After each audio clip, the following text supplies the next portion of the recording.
നല്ല പാല് ഏതാണെന്ന് ചോദിച്ചു കഴിഞ്ഞാൽ മലയാളി ഓട്ടോമാറ്റിക്കായിട്ട് പെട്ടെന്ന് പറയുന്ന സിമ്പിൾ ഉത്തരം എന്താണ്? നല്ല പാല് ഏതാണെന്ന് ചോദിച്ചു കഴിഞ്ഞാൽ ഏത് പാലിനാണ് വെള്ളം കുറവ് അതായിരിക്കും നല്ല പാല്.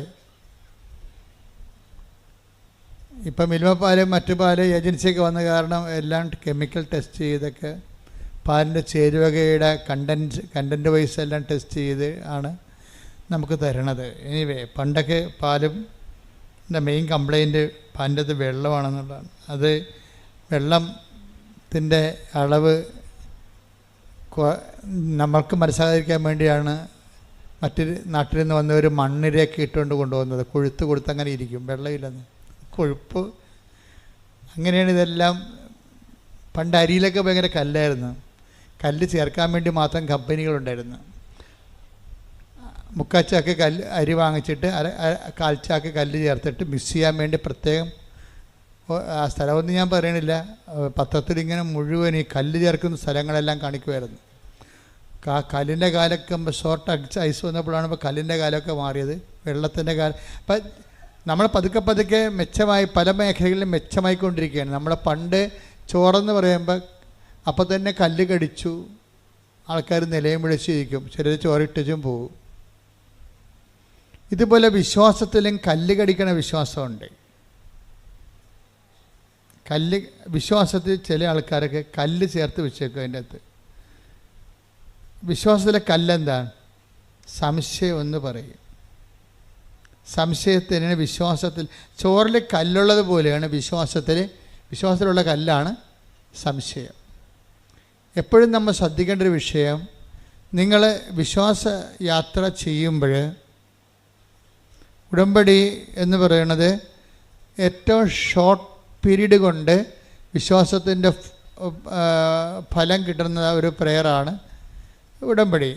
പക്ഷേ ആ ഷോർട്ട് പീരീഡിൽ എങ്ങനെയാണ് പെട്ടെന്ന് നമുക്ക് ഈ ഫലം കിട്ടുന്നതിന് രണ്ട് കാരണങ്ങളുണ്ട്.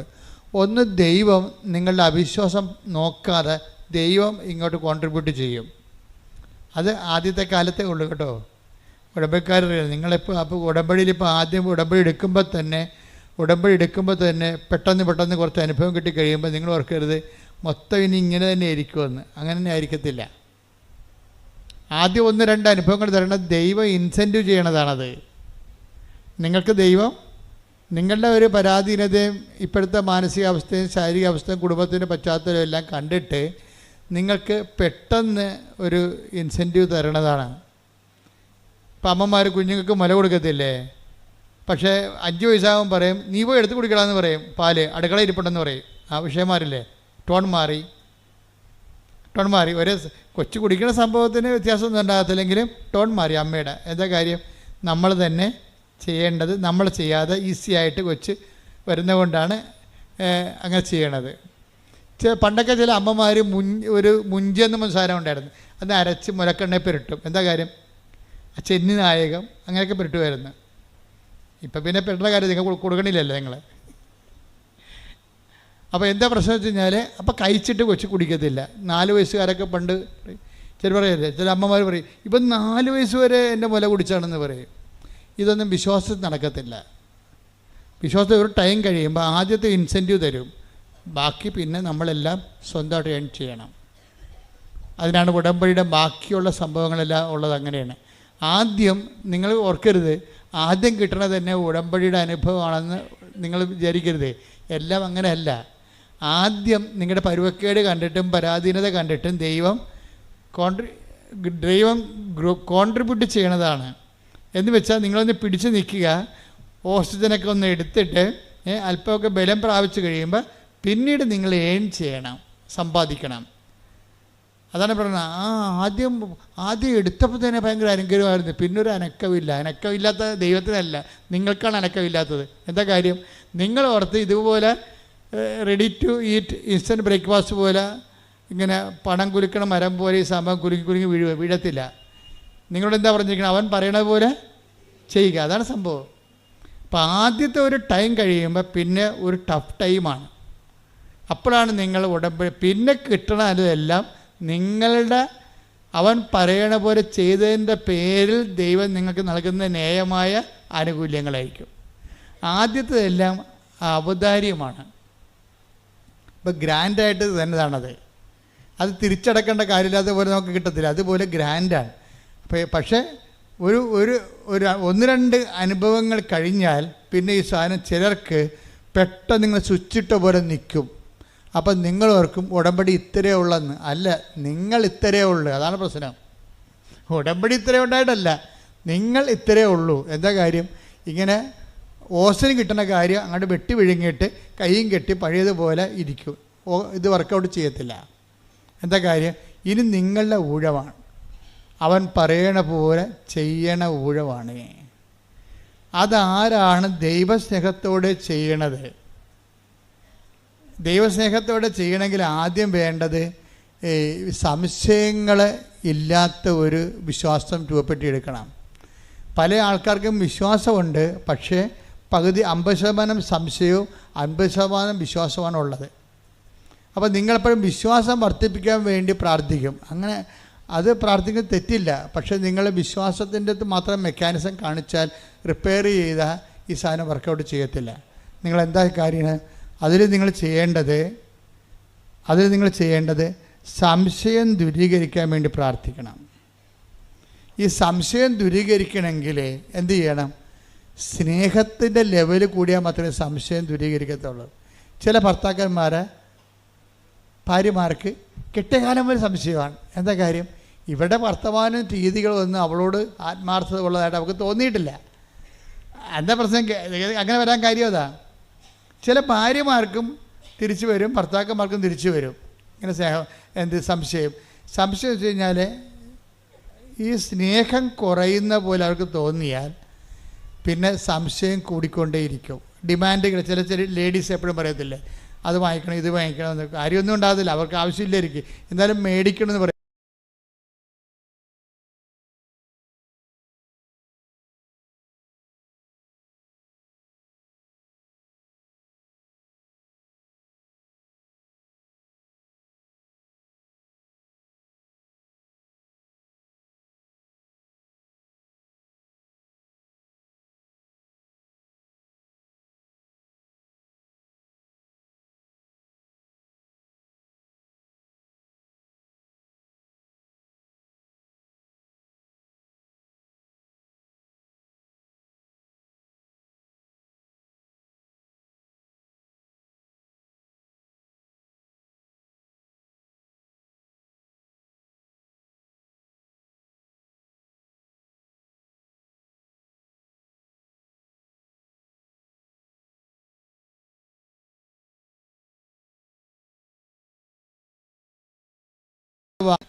സ്നേഹം ഇല്ല.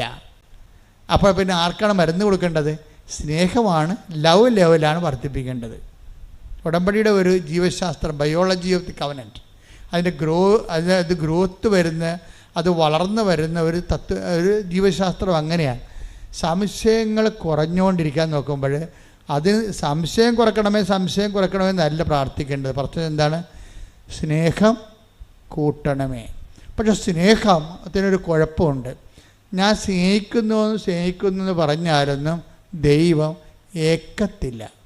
ഇന്നല്ലെങ്കിൽ നാളെ തെളിയിക്കാൻ പറയും. അങ്ങനെയാണ് 3 പ്രാവശ്യം പത്തോസിനോട് ചോദിച്ചു. അപ്പോൾ 10 ദിവസം അവസാനം പറഞ്ഞു, സ്നേഹിക്കുന്നു അങ്ങേക്കെല്ലാം അറിയാമല്ലോ, എന്നാൽ തല കിഴക്കാൻ പാട് മരിക്കാൻ പറയും. അപ്പോൾ പണി കിട്ടും. മനസ്സിലായില്ലേ?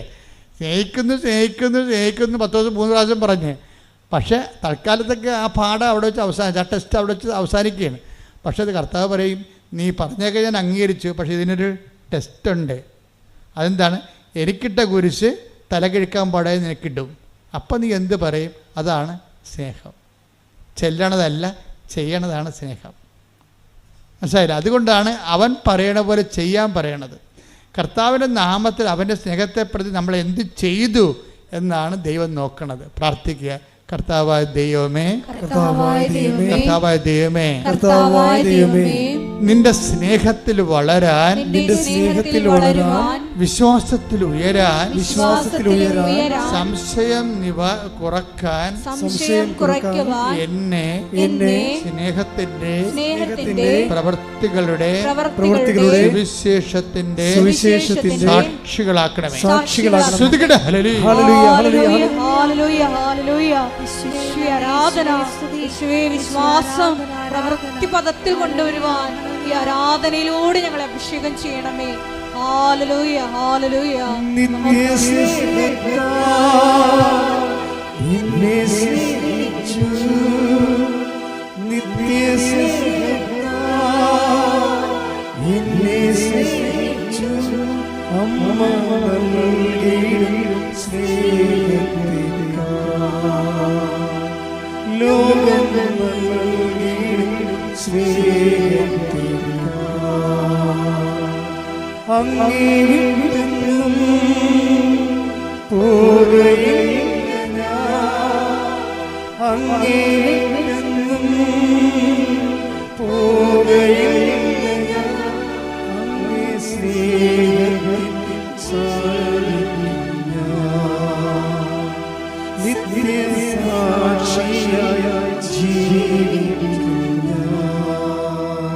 പരിശുദ്ധ പരമദിവ്യകാരുണ്യത്തിന് നേരവും ആരാധനയും സ്തുതിയും പുകഴ്ചയും ഉണ്ടായിരിക്കട്ടെ. ഇപ്പൊ നിങ്ങൾക്ക് മനസ്സിലായില്ലേ ഉടമ്പടി?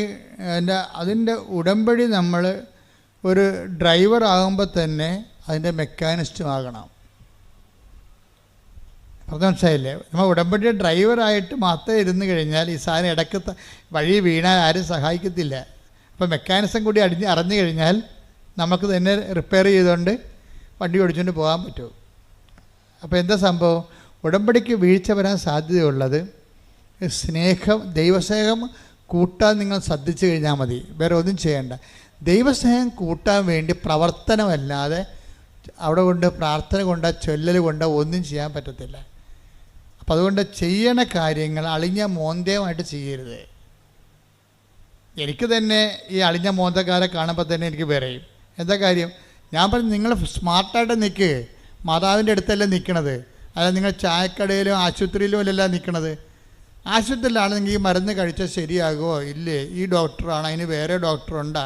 പല ഡോക്ടറിനെ കുറിച്ച് നമ്മളോട് പല ആൾക്കാർ പറഞ്ഞിരിക്കണ കാരണം നമ്മളൊരു ആശുപത്രിയിലും ഇത് തന്നെ ആയിരിക്കുമോ നമ്മുടെ യഥാർത്ഥ ഡോക്ടർ, ഇത് തന്നെ ആയിരിക്കും ആശുപത്രി, ഇങ്ങേര് തന്നെ കുറിച്ച് തന്നെ ആയിരിക്കും ആ കറക്റ്റ് മരുന്ന്.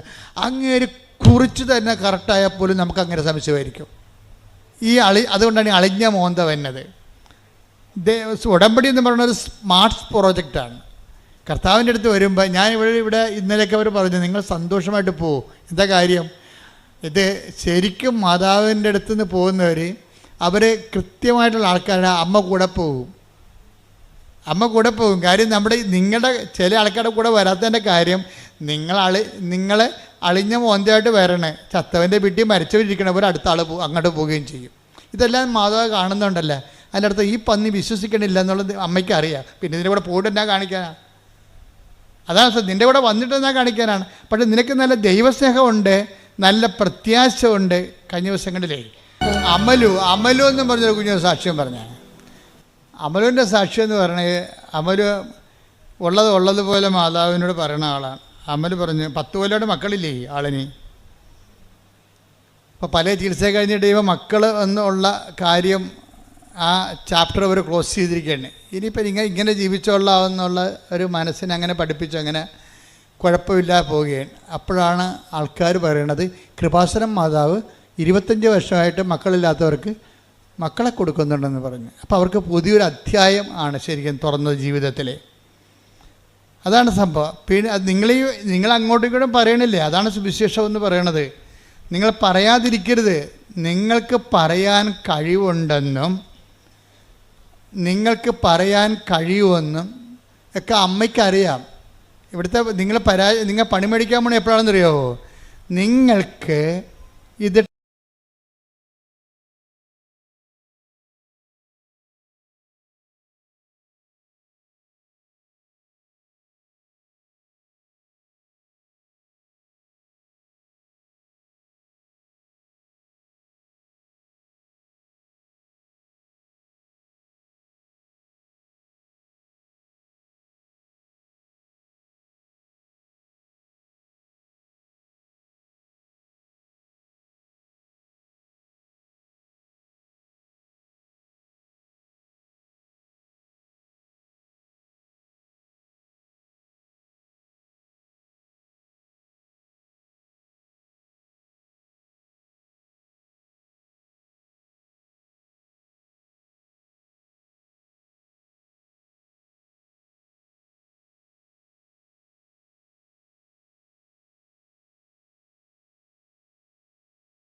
പ്രേമത്വമാണ് നിങ്ങൾ ബന്ധുക്കളെ പറഞ്ഞിട്ട് അവിടെ ഞെളിഞ്ഞിട്ടുണ്ട്. നിങ്ങൾ അത് നിങ്ങളുടെ പഴയ ഹിസ്റ്ററിയും ദൈവത്തിന് അറിയാം. നിങ്ങൾ പണിമേടിക്കണ വഴികൾ ഞാൻ പറയുകയാണേ. എന്ന് വെച്ചാൽ നിങ്ങൾക്കുണ്ടാകുന്ന ചില ഗുണങ്ങൾ, നിങ്ങൾ വീട് വെച്ച കാര്യം, അല്ലെങ്കിൽ നിങ്ങൾക്ക് ചിട്ടി വീണ കാര്യം ഒക്കെ നിങ്ങൾക്ക് നന്മയുണ്ടാകുന്ന കാര്യങ്ങളൊക്കെ നിങ്ങൾ മറ്റുള്ളവരോട് പറയണ സ്വഭാവമാണ് നിങ്ങൾക്കുള്ളത്. അത് എപ്പോഴായാലും നിങ്ങൾ പറയും. പള്ളിയിൽ നിന്ന് വരുമ്പോഴായാലും പോകുമ്പോഴായാലും ഫോൺ എടുക്കുമ്പോഴും പറയും. പക്ഷേ ദൈവം നിങ്ങളുടെ ഇടയിൽ പ്രവർത്തിച്ച കാര്യം നിങ്ങൾ പറയത്തില്ല. അത് നിങ്ങൾ ആത്മശോധന ചെയ്യേണ്ട ഉടമ്പടി പാപമാണ് ശരിക്കും. ഇപ്പോൾ ഈ ഉടമ്പടി കുമ്പസാരം എന്ന് പറയുമ്പോൾ ഞാൻ അച്ഛന്മാരുടെയൊക്കെ ആദ്യമൊന്നും സംസാരിക്കത്തില്ല. കാര്യത്തിൽ എനിക്ക് എന്താ വെച്ചാൽ എനിക്ക് ഉടമ്പടി കുമ്പസാരത്തെക്കുറിച്ച് എനിക്കൊരു ഐഡിയ ഉണ്ട്. എന്താ ഉടമ്പടി കുമ്പസാരം എന്ന് പറയണത്? അത് കരിസ്മാറ്റിക് കുമ്പസാരമോ ഇടവക വാർഷിക ധ്യാനം കുടുംബ കുമ്പസാരമോ അല്ല. ഉടമ്പടി എടുത്തതിന് ശേഷം ഒരു വ്യക്തി ഉടമ്പടിയിൽ ദൈവവുമായിട്ട് ജീവിച്ച് കഴിയുമ്പോൾ ആ വ്യക്തി കൈവരിക്കേണ്ട ചില ആധ്യാത്മിക ഔന്നത്യങ്ങളുണ്ട്. അവിടം വരെ എത്തിയില്ലെങ്കിൽ ഉപേക്ഷ എന്ന പാപമാണത്. മനസ്സിലായില്ലേ? അവിടം വരെ. അപ്പോൾ ഒരു ഉടമ്പടി എടുത്തു കഴിയുമ്പോൾ ഒരു വ്യക്തി കൈവരിക്കേണ്ട ആധ്യാത്മികമായ ഔന്നത്യമുണ്ട്. ആ വ്യക്തി അതനുസരിച്ച് വളർന്നില്ല എന്നുണ്ടെങ്കിൽ അതൊരു ഉടമ്പടി പാപമായിട്ട് വരും, ഉപേക്ഷ എന്ന പാപമായിട്ട് വരും. എന്താ കാര്യം വെച്ചാൽ നിങ്ങളുടെ പഴയ ഫയൽ നോക്കിക്കഴിഞ്ഞാൽ നിങ്ങളുടെ എല്ലാ നല്ല കാര്യങ്ങളും, മക്കളുടെ കാര്യങ്ങളും മരുമക്കളുടെ കാര്യങ്ങൾ പോലും നിങ്ങൾ നാട്ടുകാരെ കെട്ടിയിരുന്നൊളിക്കുന്ന ആളാണ്, പറയണ ആളാണ്. സ്വന്തം കേമത്വത്തിന് വേണ്ടിയായിരിക്കും അത് പറയണത്. പക്ഷെ ദൈവം നിങ്ങൾക്ക് തന്ന കാര്യങ്ങളെ പലതും നിങ്ങൾ പറയണില്ല. അഥവാ ഇനി ദൈവം തന്ന കാര്യം പോലും പറയണത് നിങ്ങളുടെ അക്കൗണ്ടിലായിരിക്കും. ഇവിടെ വന്നിട്ട് സാക്ഷിയൊക്കെ പറയും, ഞങ്ങൾക്ക് വീടില്ലായിരുന്നു, സ്ഥലമില്ലായിരുന്നു, വഴിയില്ലായിരുന്നു, അമ്മയടുത്ത് വന്നപ്പോൾ അമ്മ വീട് തന്നു, സ്ഥലം തന്നെന്നൊക്കെ പറയും. ഇവിടെ വന്ന് പറയും. പക്ഷേ നാട്ടിൽ ചെന്നിട്ട് എന്ത് പറയും? യൂട്യൂബിൽ ഈ സാധനം വന്ന കാര്യം നിങ്ങൾ നാട്ടുകാരറിഞ്ഞ കാര്യം നിങ്ങൾക്കറിയത്തില്ല. നിങ്ങളെ പഴയ സ്വഭാവം അനുസരിച്ച് നാട്ടുകാരോട് പറയും, ഭയങ്കര കഷ്ടപ്പെട്ടാണെങ്കിൽ ഞാൻ മുണ്ട് മുറുക്കി കൊടുത്താണെങ്കിൽ ഒരു വീട് വാങ്ങിച്ച്. അപ്പോൾ മുണ്ട് മുറുക്കി കൊടുത്തത് നിങ്ങൾ, മാതാവ് ഞൊട്ടി. അല്ല സംഭവം ഇതാണ്. ഒരു സാധനത്തിൻ്റെ വേർഷം കൂടെ കണ്ടില്ലേ? അതാണ് ഞാൻ പറയും, ഓർഡർ തമ്മാവ ആളറിയാം. അത് ഞാനല്ല പറയണത്, പുള്ളിക്കാരത്തി പറഞ്ഞോളൂ. ആളെ കാണുമ്പോൾ തന്നെ പറയും, ചുമ്മാ ഉടായ്പാണ്, അനുഗ്രഹം അടിച്ചു മാറ്റാൻ വന്നിരിക്കുകയാണ്, കിട്ടിക്കഴിഞ്ഞാൽ അത് അവളുടെ അക്കൗണ്ടിൽ മാത്രമേ അവൾ കെട്ടിയെഴുന്നള്ളിക്കത്തുള്ളൂ എന്നറിയാം. ഇങ്ങനെയുള്ള അഭ്യാസം ഉടമ്പടി നടക്കത്തില്ല. അതുകൊണ്ട് സത്യസന്ധരായിരിക്കാൻ നോക്കുക, പ്രാർത്ഥിക്കുക. കർത്താവായ ദൈവമേ, സത്യസന്ധമായി നീ തന്ന നന്മകളെ എടുത്തുയർത്തി പൊതുജനങ്ങൾക്ക് കൈമാറിക്കൊണ്ട് സുവിശേഷമാകുവാനും സുവിശേഷമേകുവാനും എന്നെ അങ്ങയുടെ രക്ഷയുടെ സാക്ഷിയാക്കണമേ.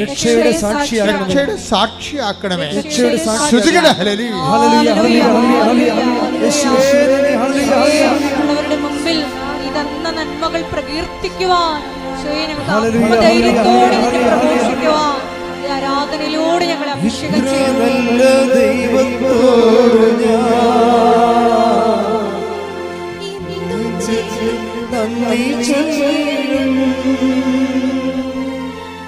എന്റെ കൊച്ചു ജീവിതത്തെ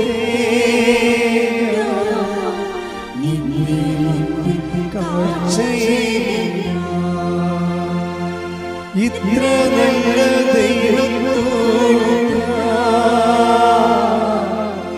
എന്തു ചെയ്തും നന്ദി ചൊല്ലിടും. എന്റെ കൊച്ചു ജീവിതത്തെ നിന്നെ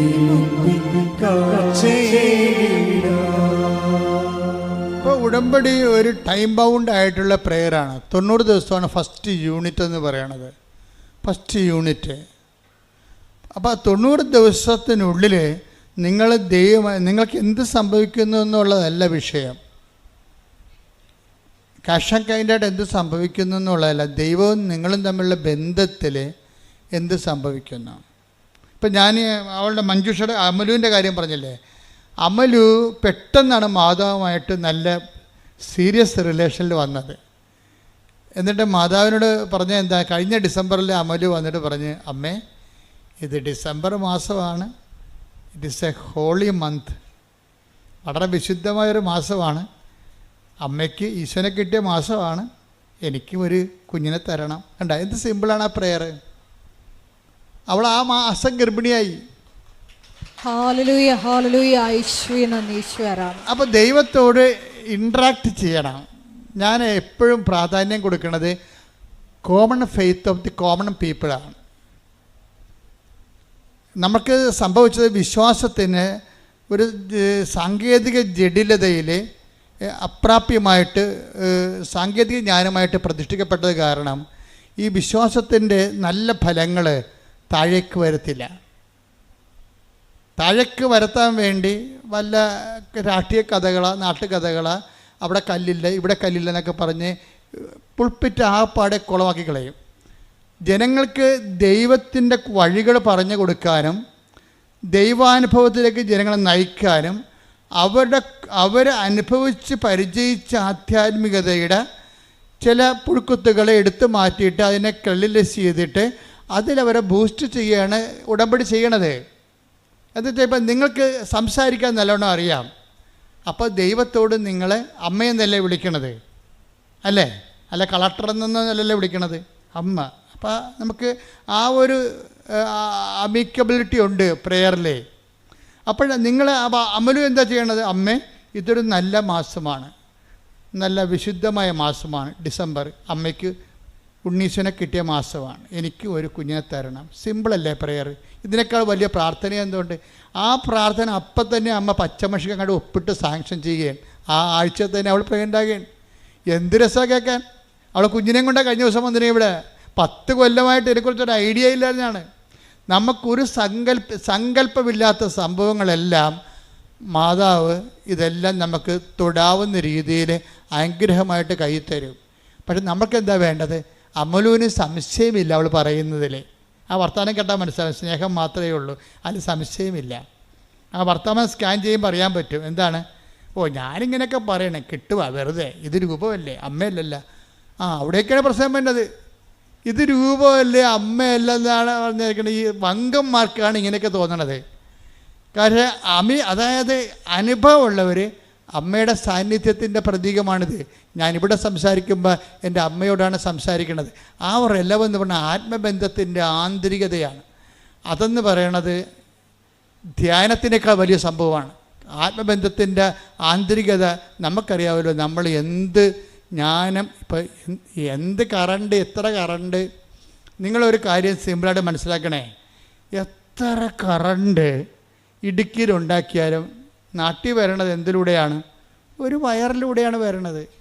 ഇത്രയേ ഉള്ളൂ. അപ്പോൾ നമ്മൾ എത്ര കിലോ വാട്ട് കറണ്ട് ഉണ്ടാക്കിയാലും വരണത് കമ്പിയിലൂടെയാണ്. അല്ലാതെ കമ്പിയില്ലാതെ കറണ്ട് നമുക്ക് വയർലെസ് സൗണ്ട് വരും.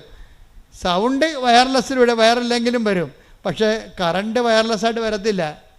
നമ്മൾ എത്ര വാട്ട് കറണ്ട് ഉണ്ടാക്കിയാലും വരണത് കമ്പിയിലൂടെയാണ്. നിങ്ങൾ ദൈവത്തെക്കുറിച്ച് എന്ത് പഠിച്ചാലും, സ്വർഗത്തിൽ പോയി കുത്തിയിരുന്ന് പഠിച്ചാലും ട്രാൻസ്മിഷൻ പ്രാർത്ഥനയിലൂടെ വരത്തുള്ളൂ. അതെപ്പോഴും മനസ്സിലാക്കണം. പിടിയാ, നിങ്ങൾ ദൈവത്തെക്കുറിച്ച് എന്ത് ശാസ്ത്രം പഠിച്ചാലും ശരി, ദൈവത്തോടുള്ള കമ്മ്യൂണിക്കേഷൻ പ്രാർത്ഥനയിലൂടെ വരത്തുള്ളൂ. അല്ലെങ്കിൽ പ്രാർത്ഥനാ നിർഭരമായ പ്രവർത്തനങ്ങൾ, അതിൻ്റെ കണ്ടൻറ്റ് വൈസ് സ്നേഹമാണ്, അല്ല വേറെ ഒന്നുമല്ല.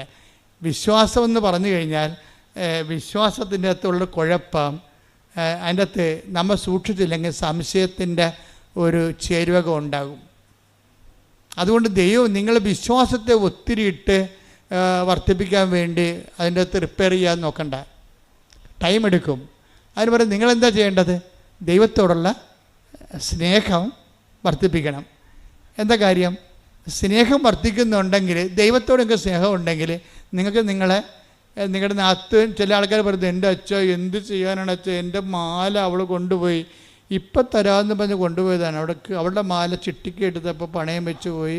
അങ്ങനെ ആ മാല, അപ്പോൾ അവൾക്കൊരു കല്യാണം ഉണ്ടായിരുന്നു. ആ കല്യാണത്തിന് ഇരവ് എന്നോട് ചോദിച്ചതാണ്. പാവപ്പെട്ടവരുടെ ജീവിതം ഭയങ്കര കഷ്ടമാണ്, അങ്ങോട്ട് ചോദിക്കൊടുക്കും അവർ.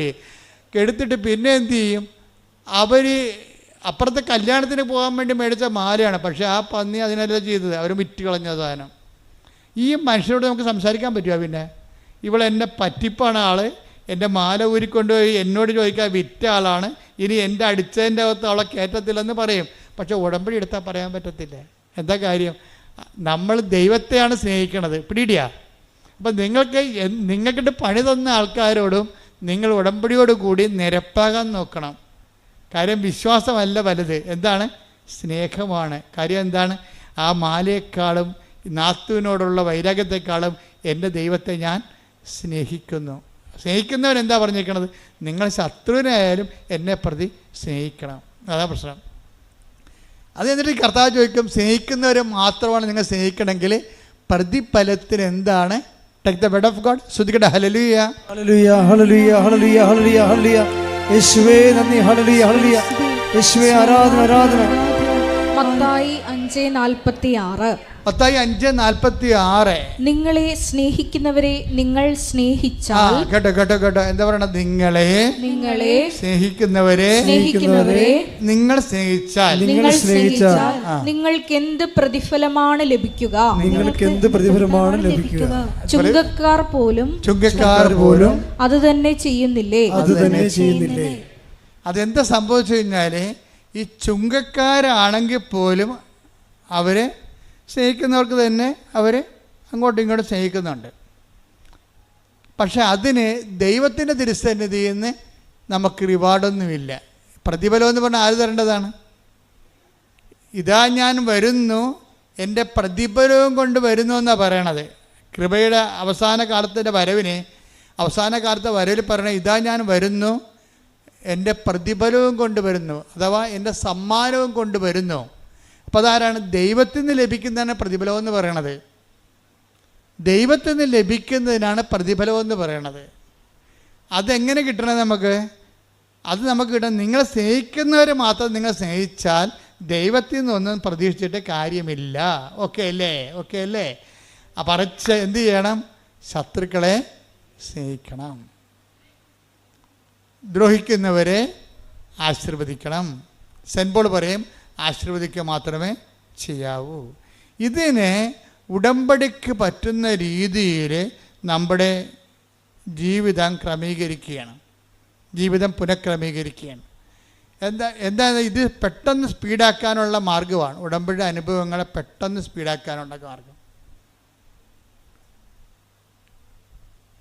സ്പീഡാക്കുക എന്ന് പറഞ്ഞു കഴിഞ്ഞാൽ അതിൻ്റെ അകത്ത് നമുക്ക് നമ്മുടെ റോഡിലൊക്കെ ചില റോഡുകളൊക്കെ പോയാൽ നമുക്ക് ഭയങ്കര സ്ലോ ആയിരിക്കും. കട്ടറും അല്ലേ, ബമ്പും ഹമ്പും കട്ടറും എല്ലാം കൂടി അങ്ങനെ വിടും.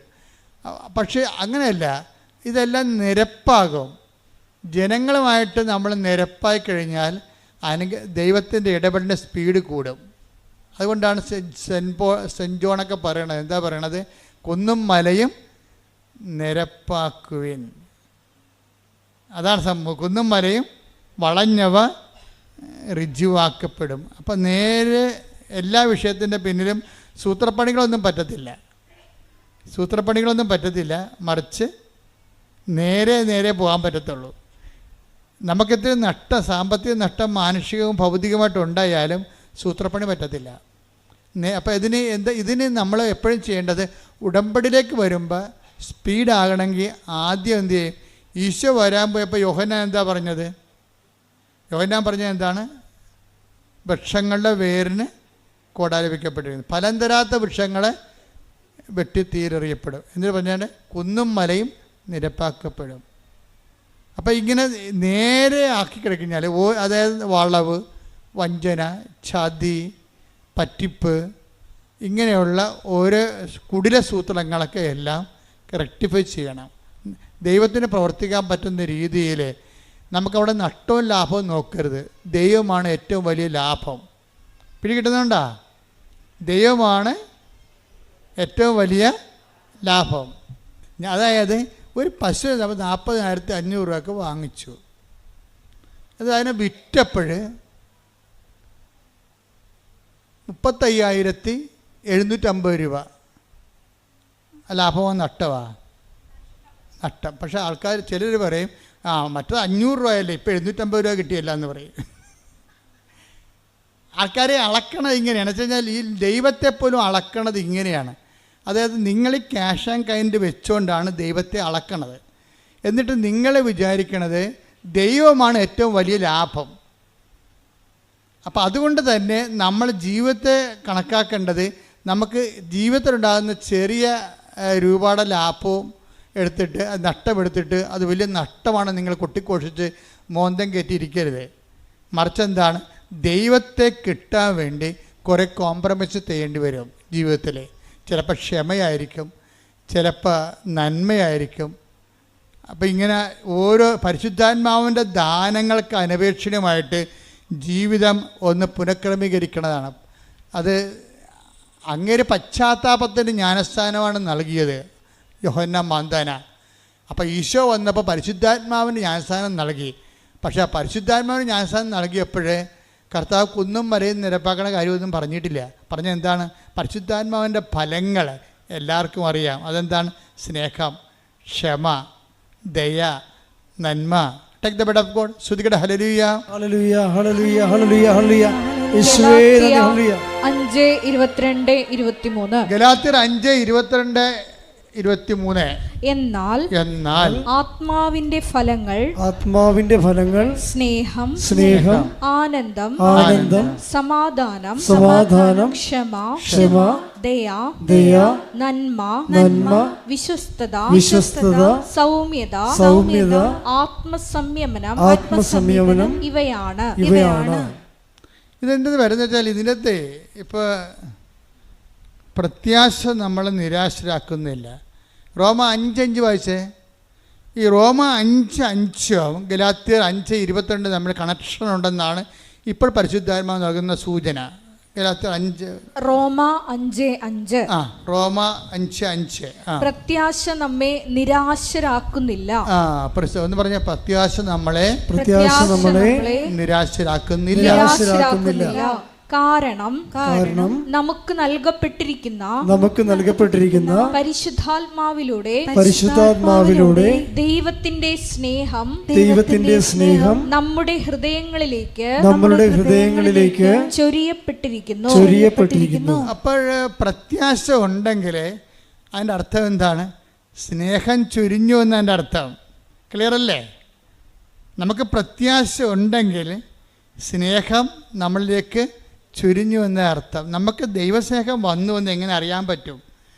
അച്ഛനും പറയും, എല്ലാവരും പറയും ദൈവസ്നേഹം. പക്ഷെ നമ്മളിലേക്ക് ദൈവസ്നേഹം വന്നു എന്ന് എങ്ങനെ അറിയാൻ പറ്റുമെന്നാണ് ഇപ്പോൾ പരിശുദ്ധാത്മാവ് ഓൺലൈനിൽ പറയണത്. എന്താ പറയണത്?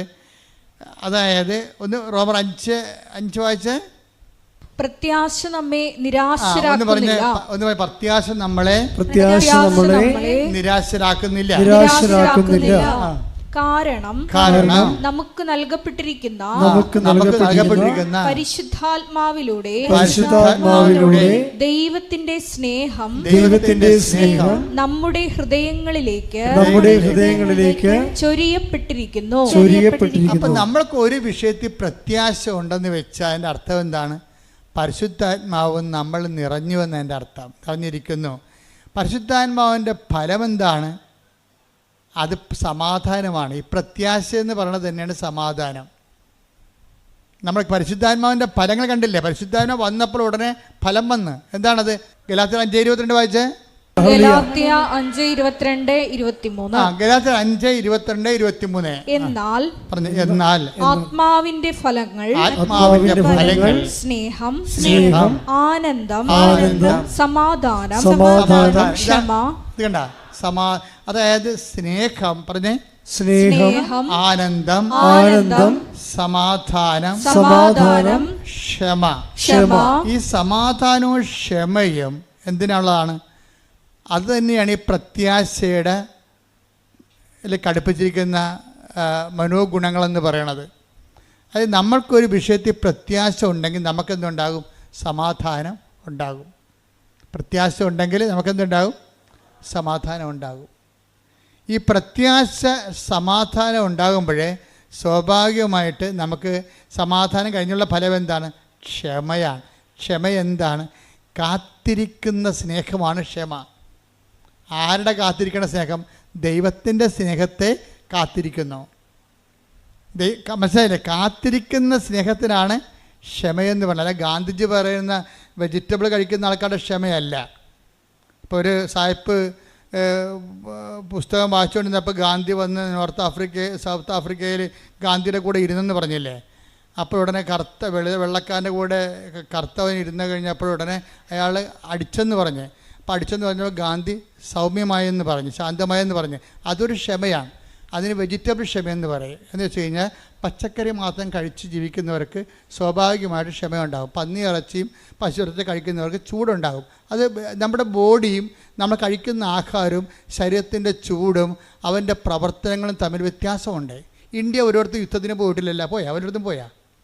ഇന്ന് വരെ ഇന്ത്യക്കാരൻ യുദ്ധത്തിന് പോയിട്ടില്ല. നമ്മുടെ മേക്കെട്ട് കയറാൻ വന്നിട്ടേ ഉള്ളൂ. നമ്മളെന്താ യുദ്ധത്തിന് പോകാഞ്ഞത്? നമ്മുടെ സസ്യബുക്കുകളാണ്.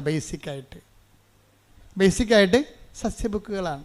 5000 കുറച്ച് ചരിത്രം എടുത്താൽ ഓരോരുത്തരും പോയി ആക്രമിച്ച് ആരെങ്കിലും വന്നപ്പോൾ അളമുട്ടിയ തിരിഞ്ഞ് കടിക്കുമെന്ന് പറഞ്ഞാൽ നമ്മുടെ വായി കയറി പല്ലുണ്ടാന്ന് നോക്കിയപ്പോൾ കടിച്ചെന്നല്ലാതെ അങ്ങോട്ട് കയറി കാച്ചിട്ടില്ല. അപ്പം അങ്ങനെ സസ്യബുക്കുകൾക്ക് സ്വാഭാവികമായൊരു ക്ഷമ ഉണ്ടാകും. ആ ക്ഷമയല്ല പരിശുദ്ധാത്മാവിന് ക്ഷമ. തെറ്റിദ്ധരിക്കരുത്. പരിശുദ്ധാത്മാവിൻ്റെ ക്ഷമയെന്ന് പറയണത് പച്ചയിറച്ചി കഴിച്ചാലും എന്താണ് കിട്ടണത്? കഴിക്കാതെ ജീവിക്കാൻ പറ്റുമോ? ചൈനയിലെ ആൾക്കാർ പാമ്പ് തിന്നുന്നുണ്ട്, പട്ടിയെ തിന്നേണ്ട ആൾക്കാർ വരെ ഉണ്ട്. അവിടെ അതേ കിട്ടത്തുള്ളൂ. പറഞ്ഞിട്ട് വല്ല കാര്യമുണ്ടോ? എന്താ കിട്ടണത് അത് തിന്ന് അവൻ ജീവിക്കുകയാണ് അവിടെ. അപ്പോൾ അതേസമയം തന്നെ ഈ ഭക്ഷണ കാര്യങ്ങളിൽ വരുന്ന ക്ഷമയെക്കുറിച്ചുള്ള പരിശുദ്ധാത്മാവ് പറയണത് ദൈവസ്നേഹം നിറയുമ്പോൾ ഇപ്പം ഈ ആംഗ്ലോ സാക്സൺസ് എന്ന് പറയുന്ന ഇംഗ്ലീഷുകാരൻ്റെ അവരുടെ വർഗം ഏതാണ്? ആംഗ്ലോ സാക്സൺസ് ആണ്. ഈ ആംഗ്ലോ സാക്സൺസ് ആരായിരുന്നു? കന്നിബാൽസ് ആയിരുന്നു. മനുഷ്യനെ തിന്നുന്ന, അങ്ങോട്ടും ഇങ്ങോട്ടും പിടിച്ചു തിന്നുന്ന ആൾക്കാരായിരുന്നു. ഒരു 10,000-10,000 കൊല്ലം മുമ്പ് അങ്ങോട്ടും ഇങ്ങോട്ടും പിടിച്ചു തിന്നുന്ന ആൾക്കാരായിരുന്നു ഇംഗ്ലീഷുകാർ. കന്നിബാൽസ് ആയിരുന്നു. പക്ഷേ ഈ കന്നിബാൽസിൽ നിന്നാണ് പിന്നീട് ഫാദർ ഡാമിയനും മദർ തെരേസ ഒക്കെ ഉണ്ടാകണത്. അത് സുവിശേഷം ഉണ്ടാക്കിയാണ്, അല്ല പച്ചക്കറി നിന്നും ഉണ്ടാക്കിയതല്ല. പിടിയിട്ടില്ലേ? ഈ പരസ്പരം പിടിച്ചു തീരുന്ന ഒരു ജനതയാണ് സുവിശേഷം, ബൈബിള്, ഫാദർ ഡാമിയനെയും അതുപോലെ തന്നെ അസിസി പുണ്യാളനെയും അതുപോലെ തന്നെ മദർ തെരേസനെ ഉണ്ടാക്കിയിരിക്കുന്നത്. എന്ന് വെച്ച് നരഭോജികളെയാണ് അവസാനം നരന്മാർക്ക് വേണ്ടി ഭോജനമായി തീരുന്ന വ്യക്തികളായിട്ട് ബൈബിൾ കൺവേർട്ട് ചെയ്യണത്. ഇത് ഭക്ഷണപാനീയങ്ങൾ കൊണ്ടും അനുഷ്ഠാനക്രമങ്ങൾ ഉണ്ടാക്കിയതല്ല. പരിശുദ്ധാത്മാവ് നിറയുമ്പോൾ, ഒരു വ്യക്തിക്ക് നിറയുമ്പോൾ ഉണ്ടാകുന്ന വ്യത്യാസങ്ങളാണ് ഉണ്ടാകുന്നത്. ഇതിനെ നാഗാലാൻഡിലൊക്കെ നമ്മൾ ചെല്ലുമ്പോൾ കാണുന്നത് എന്താ? പണ്ടത്തെ നാഗാലാൻഡുമാരുടെ ചരിത്രം എന്താ? ഇപ്പോഴും ചിലരന്മാർ കണ്ട് നാഗൻസിൻ്റെ കഴുത്തിലൊക്കെ, പഴയ നാഗൻസിൻ്റെ കഴുത്തിലൊക്കെ 25 തലയോട് 35 തലയോടൊക്കെ മാല പോലെ കോർത്തിട്ടിരിക്കുകയാണ്. എന്താ കാര്യം? അവൻ എത്ര പേരെ കൊന്നിട്ടുണ്ടോ അതാണ് അവൻ്റെ ബലം. ഇപ്പം ഗുണ്ടകളൊക്കെ എന്ന് പറഞ്ഞാൽ എത്ര പേരെ തട്ടിയിട്ടുണ്ട്, അതല്ല അവരുടെ ബലം. അപ്പം അങ്ങനെയുള്ള നാഗന്മാരാണ് ഇന്ന് സുവിശേഷം സ്വീകരിച്ചിട്ട് സുവിശേഷ പ്രവർത്തനമായിട്ട് മാറണത്. എന്തിൻ്റെ ഗുണമാണത്? ഭക്ഷണത്തിൻ്റെ. ആ പഴയ ഭക്ഷണത്തിൻ്റെ അവരിപ്പോൾ പട്ടിയിറച്ചി ഇപ്പോൾ തിന്നുന്നുണ്ട്. പക്ഷെ ഭക്ഷണമല്ല ഇവിടുത്തെ പ്രശ്നം. എന്താ കാര്യം? അവർ ഭക്ഷിക്കാനുള്ള സംഭവം ഭക്ഷിച്ചു. എന്താണ്? കർത്താവിൻ്റെ ശരീരം, യഥാർത്ഥ വചനം ഭക്ഷിച്ച് കഴിയുമ്പോൾ പരിശുദ്ധാത്മാവ് ഇറങ്ങി വരും. വചനം നിങ്ങൾ പ്രാവർത്തികമാക്കി കഴിയുമ്പോൾ അത് ഭക്ഷിച്ചതിന് തുല്യമാണ്. അപ്പോഴെന്ത് ചെയ്യും? നിങ്ങൾ പരിശുദ്ധാത്മാവ് നിങ്ങളിലേക്ക് വരും. അപ്പോൾ നിങ്ങൾ എന്ത് പറ്റും? പരിശുദ്ധാത്മാവിൻ്റെ ഫലങ്ങളുണ്ടാകും. അതെന്താണ്? സമാധാനം, പിന്നെന്താണ്? ക്ഷമ. എന്ന് വെച്ചാൽ കാത്തിരിക്കുന്ന സ്നേഹം. ആരുടെ സ്നേഹമാണ്? എൻ്റെ ദൈവത്തിൻ്റെ സ്നേഹം. എൻ്റെ ജീവിതത്തിൽ കർത്താവ് ഇടപെടാൻ പോകുന്നു. പക്ഷേ എൻ്റെ മക്കളെ, ഞാനൊരു കാര്യം നിങ്ങളോട് തുറന്ന് പറയണം കേട്ടോ. ഈ സ്നേഹം, ക്ഷമ അല്ലെങ്കിൽ സമാധാനം എന്ന് പറയണത് വരാൻ പോകുന്ന കാര്യങ്ങളെ കുറിച്ചുകൊണ്ട് പരിശുദ്ധാത്മാവ് നമുക്കൊരു നോട്ട് തരും. അങ്ങനെയാണ് നമുക്ക് സമാധാനം ഉണ്ടാകണത്. സുവിശേഷത്തെ സമാധാനം എന്ന് പറഞ്ഞാൽ അതാണ്. എന്ന് വെച്ചാൽ നമ്മൾ സുവിശേഷം ജീവിച്ച് കഴിയുമ്പോൾ, ദൈവത്തിൻ്റെ സ്നേഹത്തിൻ്റെ വക്താക്കളായി കഴിയുമ്പോൾ, പരിശുദ്ധാത്മാവ് വരാൻ പോകുന്ന കാര്യങ്ങളെക്കുറിച്ച് നമുക്കൊരു നോട്ട് തരും. അങ്ങനെയല്ല നമുക്ക് കാത്തിരിക്കുന്ന സ്നേഹമല്ലേ സമാധാനം. അപ്പം നമുക്ക് സംഭവിക്കാൻ പോകുന്ന കാര്യങ്ങളെക്കുറിച്ച് നമ്മൾക്ക് പരിശുദ്ധാത്മാവ് ഒരു നോട്ട് തരുമ്പോൾ നമ്മൾ സമാധാനമായിട്ടിരിക്കും. സമാധാനമായിട്ടിരിക്കും. അതുകൊണ്ടാണ് ഇസ്രായേൽക്കാർ അങ്ങോട്ടും ഇങ്ങോട്ടും കാണുമ്പോഴും ചിലർ മുസ്ലിംസ് അങ്ങോട്ടും ഇങ്ങോട്ടും കാണുമ്പോഴൊക്കെ ഈ സലാമൊക്കെ പറയും, ഷാലോം എന്ന് പറയും. ഈശോ തന്നെ പ്രത്യക്ഷപ്പെട്ട് കഴിഞ്ഞപ്പോൾ അലക്കുസ്ലാമ എന്ന് പറയും. എന്താണ്? സമാധാനം എന്നാണ്. എന്ന് വെച്ചാൽ വരാൻ പോകുന്ന ഈ പരിശുദ്ധാത്മാവിനെ കാത്തിരിക്കുക എന്നതിൻ്റെ അർത്ഥം. അലക്കുസ്ലാമ, നിങ്ങൾക്ക് സമാധാനം എന്ന് വെച്ചതിൻ്റെ അർത്ഥമാണ്. പിന്നെ എന്താ പറയുക? അലക്കുസ്ലാമ എന്ന് ഈശോ 7 പ്രാവശ്യം പറയും. 7 പ്രാവശ്യം പറഞ്ഞതിന് ശേഷം എന്താ പറയണത്? സ്ലാമ എന്ന് വെച്ച് കഴിഞ്ഞാൽ സമാധാനം, എന്ന് വെച്ച് കഴിഞ്ഞാൽ കാത്തിരിക്കുക, കാത്തിരിക്കുന്ന സ്നേഹം, ദൈവത്തിൻ്റെ പരിശുദ്ധാത്മാവ് നിങ്ങളിലേക്ക് വരാൻ പോകുന്നു. അപ്പോൾ സ്ലാമ എന്ന് ഈശോ പറഞ്ഞതിന് ശേഷമാണ് പറയണത്, ഞാൻ എൻ്റെ പിതാവിനോട് ചോദിക്കുകയും നിത്യം നിങ്ങളോടുകൂടി ആയിരിക്കുവാൻ മറ്റൊരാശ്വാസകനെ നിങ്ങൾക്ക് അയച്ചു തരികയും ചെയ്യും. ആശ്വാസകൻ എന്ത് ചെയ്യും? കർത്താവ് പറഞ്ഞിട്ടുണ്ട്, വരാൻ പോകുന്ന കാര്യങ്ങൾ നിങ്ങളോട് സംസാരിക്കും. Take the word of God. Yohannan 16:14. അവൻ സ്വമേധയാ ആയിരിക്കുകയില്ല സംസാരിക്കുന്നത്. പറഞ്ഞ, അവൻ സ്വമേധയാ ആയിരിക്കുകയില്ല സംസാരിക്കുന്നത്. അവൻ കേൾക്കുന്നത് മാത്രം സംസാരിക്കും. അവൻ കേൾക്കുന്നത് മാത്രം സംസാരിക്കും. വരാനിരിക്കുന്ന കാര്യങ്ങൾ അവൻ നിങ്ങളെ അറിയിക്കും. അവൻ എനിക്കുള്ളവയിൽ നിന്ന് സ്വീകരിച്ച്. ഓക്കെ, എന്താ പ്രശ്നം വെച്ച് കഴിഞ്ഞാൽ നോക്കി ആ വാക്ക് നോക്കി, അതായത് ഒന്ന് ഏറ്റു പറഞ്ഞ വരാനിരിക്കുന്ന കാര്യങ്ങൾ അവൻ നിങ്ങളെ അറിയിക്കും. അപ്പൊ നിങ്ങൾ ഇന്റൻഷൻ വെക്കരുത്. 6 കാര്യങ്ങൾ പറയാൻ പറഞ്ഞില്ലേ? അപ്പോൾ പണ്ടൊക്കെ ഞാൻ പറയാമായിരുന്നു, ഞാൻ ഇടയ്ക്ക് പറയാൻ മറന്നുപോയതാ. ഇപ്പോൾ ആൾക്കാർ 6 കാര്യത്തിന് 7 കാര്യം എഴുതി വെക്കും. അതാണ് പ്രശ്നം. ഒരു കോളം വിട്ടാൻ പറയുമായിരുന്നു. 6 കാര്യങ്ങൾ ഒരു കോളം ഒന്നും എഴുതരുതെന്ന് പറയുമായിരുന്നു. എന്താ കാര്യം? അത് പരിശുദ്ധാത്മാവിൻ്റെ കോളമാണ്. അവിടെ പരിശുദ്ധാത്മാവാണ് വരേണ്ടത് അവിടെ. കാര്യം പരിശുദ്ധാത്മാവ് വന്ന എന്താ ഗുണമെന്ന് പറഞ്ഞാൽ, പരിശുദ്ധാത്മാവ് വന്ന വരാനിരിക്കുന്ന കാര്യങ്ങൾ 16-14 വർക്കൗട്ട് ചെയ്യും. എന്താ പറഞ്ഞത്? വരാനിരിക്കുന്ന കാര്യങ്ങൾ. യോഹന്നാൻ 16:14 എന്താണത്? വരാനിരിക്കുന്ന കാര്യങ്ങൾ അവൻ നിങ്ങളെ അറിയിക്കും. നിങ്ങളൊന്ന് പറഞ്ഞ, വരാനിരിക്കുന്ന കാര്യങ്ങൾ അവൻ നിങ്ങളെ അറിയിക്കും. അപ്പോൾ വരാനിരിക്കുന്ന കാര്യങ്ങൾ എന്ന് പറയുമ്പോഴേ ഇപ്പം നമ്മൾ റെയിൽവേ സ്റ്റേഷനിലൊക്കെ നിൽക്കുമ്പോഴുണ്ടല്ലോ, ഇപ്പോൾ ചിലർ പറയും വണ്ടി താമസമാണ്, വണ്ടി ഇല്ല ഇന്ന് എന്നൊക്കെ പറയുമ്പോൾ ഈ ആൾക്കാർ അവിടെ നിൽക്കുമ്പോൾ ഈ കമ്പ്യൂട്ടറൊക്കെ നോക്കാൻ അറിയാൻ പാടില്ലാത്തവരാണെങ്കിൽ നമ്മൾ പ്രാന്ത് പിടിപ്പിക്കും. എന്താ കാര്യം? ഇന്ന് വണ്ടി ഇല്ലെന്നാണ് തോന്നുന്നത്, ആ വണ്ടി ഇല്ലെന്ന് തോന്നണം. അപ്പോഴാണ് കുറച്ച് കഴിയുമ്പോഴാണ് നമ്മൾ ആ കമ്പ്യൂട്ടറെ ആ വണ്ടിയുടെ നമ്പർ കുത്തി കഴിയുമ്പോഴാണ് ആ വണ്ടി നമുക്ക് ആലപ്പുഴ പോകേണ്ടതാണ്. ഇപ്പം നമ്മൾ തൃശ്ശൂർ നിൽക്കുകയാണ്, ആ വണ്ടി തൃശ്ശൂരിന് വടക്കാഞ്ചേരി എത്തിയെന്ന് കാണിക്കും അവിടെ. അപ്പോൾ വരാനിരിക്കുന്ന കാര്യങ്ങൾ അറിയുമ്പോൾ നമുക്ക് സമാധാനം കിട്ടത്തില്ലേ? ഇല്ലേ? തൃശ്ശൂർ വണ്ടി ഇല്ലെന്നൊക്കെ പറഞ്ഞപ്പോൾ പക്ഷേ വാച്ച് നോക്കി ഇനി അടുത്ത വണ്ടിക്ക് പോകണമല്ലോ, നടന്ന് പോകണ, ബസ്സിന് പോകണം എന്നൊക്കെ ചോദിച്ചാൽ നമുക്ക് സമാധാനം പോയിരിക്കുകയല്ലേ? അപ്പോഴാണ് കമ്പ്യൂട്ടറിൽ നമ്മൾ വണ്ടിയുടെ നമ്പർ അടിക്കണത്. അപ്പോൾ എന്താ പറയും? വടക്കാഞ്ചേരി എന്ന് കാണിക്കും. അപ്പോൾ തൃശ്ശൂർ നിൽക്കുന്ന പാർട്ടി കുഴപ്പമില്ല, ഇനിയിപ്പോൾ അരമണിക്കൂറിൽ വണ്ടി ഇവിടെ വരും. വരാതിരിക്കുമ്പോൾ അപ്പോൾ നമുക്ക് എന്താ സംഭവിച്ചത്? നമുക്ക് സമാധാനം കിട്ടി. അതാണ് ഈ പറയണത്. അപ്പോൾ സമാധാനവും പരിശുദ്ധാത്മാവും തമ്മിൽ ബന്ധമുണ്ട്. എങ്ങനെയുള്ള ബന്ധമാണ്? വരാൻ പോകുന്ന കാര്യങ്ങൾ അവൻ നിങ്ങളെ അറിയിക്കും. ഇപ്പം ക്ഷമയെന്ന് പറഞ്ഞാൽ എന്താണ്? കാത്തിരിക്കുന്ന സ്നേഹം. അപ്പം ക്ഷമയും സമാധാനവും ഒരു സംഭവം തന്നെയാണ്. രണ്ട് അനുഭവങ്ങളാണ്. എന്ന് വെച്ച് കഴിഞ്ഞാൽ ഒന്നിൻ്റെ അകത്ത് ഈ സമാധാനം കാത്തിരിക്കുന്ന സ്നേഹമാണ്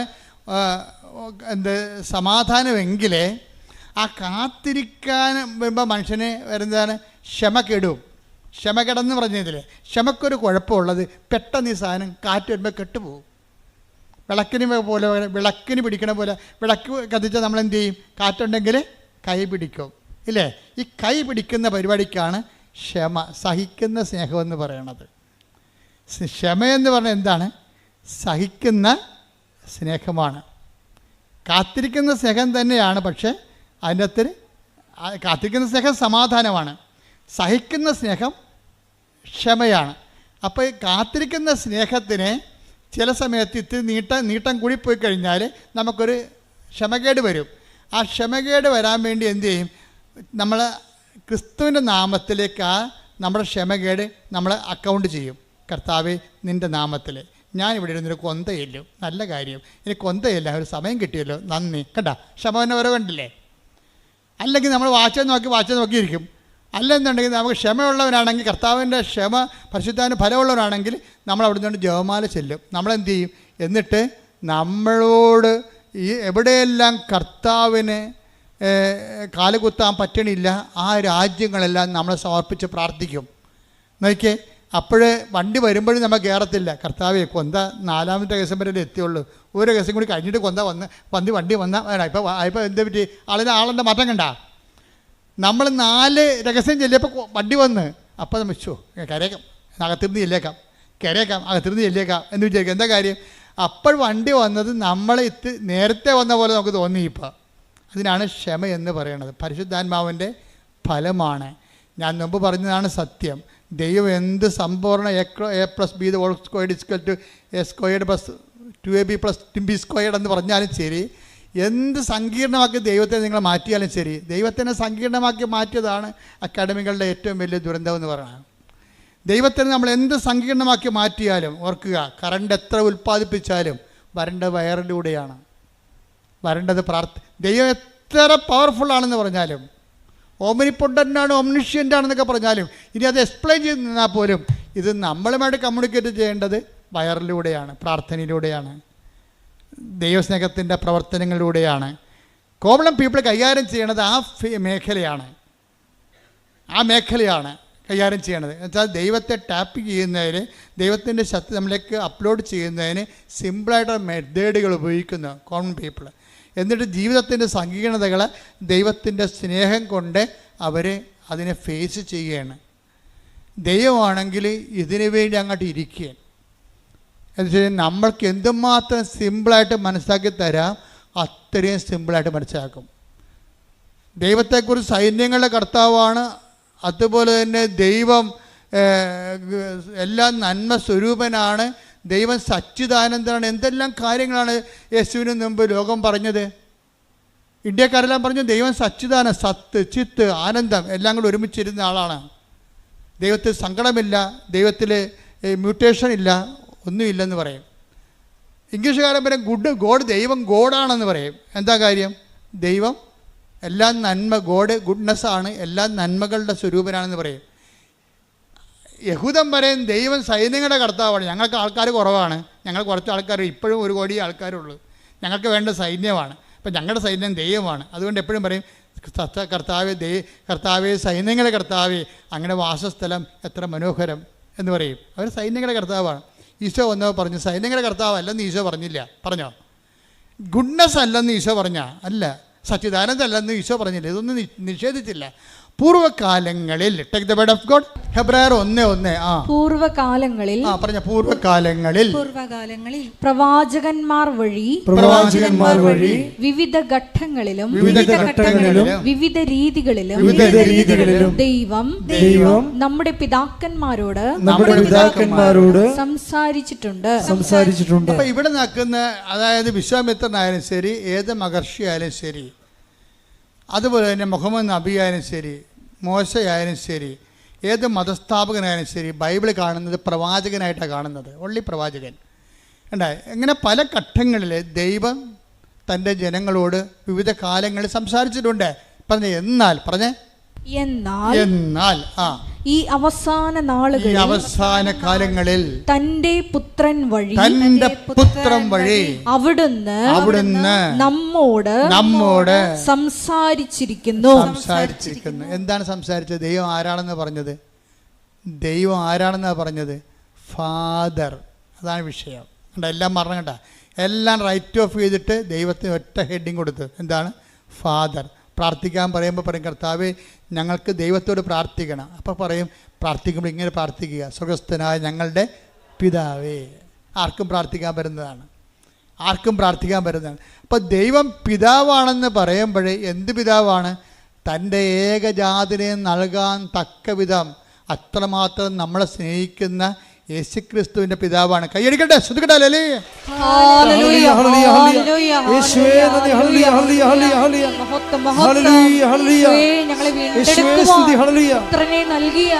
പിതാവായ ദൈവത്തിന്റെ സ്നേഹത്തിന് നന്ദി പറയുന്നു. പിതാവായ ദൈവമേ, അവിടുത്തെ രാജ്യം വരേണമേ, അങ്ങേ തിരുഹിതം ഭൂമിയിൽ എന്നെന്നും നിറവേറേണമേ. ആബാ പിതാവേ ദൈവമേ, അവിടുത്തെ രാജ്യം വരേണമേ, അങ്ങേ തിരുഹിതം ഭൂമിയിൽ എന്നെന്നും നിറവേറേണമേ. പരിശുദ്ധ പരമ ദിവ്യകാരുണ്യത്തിന് എന്നേരവും ആരാധനയും സ്തുതിയും പുകഴ്ചയും ഉണ്ടായിരിക്കട്ടെ. ഇപ്പൊ പിതാവും മക്കളും തമ്മിലുള്ള ഒരു സ്നേഹമായിട്ടാണ് ഈശോ മതത്തെ മാറ്റിയത്. നമ്മുടെ ബന്ധം, മതം എന്ന് പറയുന്നത് എന്താണ്? റിലേഷൻ, ബന്ധം. മതമൊന്നും വിളിക്കേണ്ട കാര്യമില്ല, റിലേഷൻ. നമ്മൾ തമ്മിലുള്ള ദൈവമായിട്ടുള്ള റിലേഷനെ ദൈവം എങ്ങനെയാണ് മാറ്റിയിരിക്കുന്നത്? പിതാവും മക്കളും തമ്മിലുള്ള ബന്ധമായിട്ട് മാറ്റി. ആ ബന്ധമാണ് റിലേഷൻ, അതാണ് മതം എന്ന് പറയുന്നത്. അപ്പോൾ ഈ ബന്ധമെന്ന് പറയുമ്പോൾ ആ ബന്ധത്തിൽ എന്താണ്? ആ ബന്ധത്തിൽ ഉരുത്തിരിഞ്ഞതാണ് ക്ഷമ. എന്താണ്? സഹിക്കുന്ന സ്നേഹം. പിന്നെ എന്താണ്? സമാധാനം, കാത്തിരിക്കുന്ന സ്നേഹം. കാത്തിരിപ്പിന് ഇത്തിരി ദൈർഘ്യം കൂടിക്കഴിഞ്ഞാൽ നമ്മൾക്ക് പിതാവിനുള്ള സ്നേഹം വെച്ചുകൊണ്ട് ആ കാത്തിരിപ്പിൻ്റെ ഒരു വിരസത നമ്മൾ അഡ്ജസ്റ്റ് ചെയ്യും. എന്താണ്? ക്ഷമ. ഇതെല്ലാം എന്താണ്? ക്ഷമയും സമാധാനം എന്തിൻ്റെതാണ്? പരിശുദ്ധാത്മാവിൻ്റെ ഫലങ്ങളാണ്. ഇതാണ് പരിശുദ്ധാത്മാവിനെ നമ്മുടെ ആധ്യാത്മിക ജീവിതത്തിൽ മാറ്റി നിർത്തിക്കൊണ്ട് ദൈവാനുഭവം സാധ്യമല്ലാത്തത്. എല്ലാ ഘട്ടങ്ങളിലും പരിശുദ്ധാത്മാവ് വേണം. അതുകൊണ്ട് തന്നെ നിങ്ങൾ ഉടമ്പടിയിൽ എഴുതുമ്പോൾ ഒന്നാം ഘട്ടം അല്ലെങ്കിൽ അവസാന ഘട്ടത്തിൽ എൻ്റെ ഒരു നിയോഗം എന്താണ്? പരിശുദ്ധാത്മാവെന്ന് എഴുതണം. എന്താ കാര്യം? പരിശുദ്ധാത്മാവിനെ നമ്മൾക്ക് ലഭിക്കാൻ, നമ്മൾക്ക് പണം കൊടുക്കാൻ, അതിന് ജീവൻ കൊടുക്കാൻ മതിയാകാത്തത് കാരണം അതിനു വേണ്ടിയാണ് ഈശോ വില കൊടുത്തിരിക്കുന്നത്. നമ്മളെപ്പോഴും പറയും പാപത്തിന് പരിഹാരമായിട്ടാണെന്ന്. അന്നത്തെ മനുഷ്യന്, ക്രിസ്തുവിന് മുമ്പുള്ള മനുഷ്യന്, യെശയ്യായ്ക്കൊക്കെ അത്രയുമേ വെളിപാട് അവർക്ക് അനുവദിച്ചുള്ളൂ.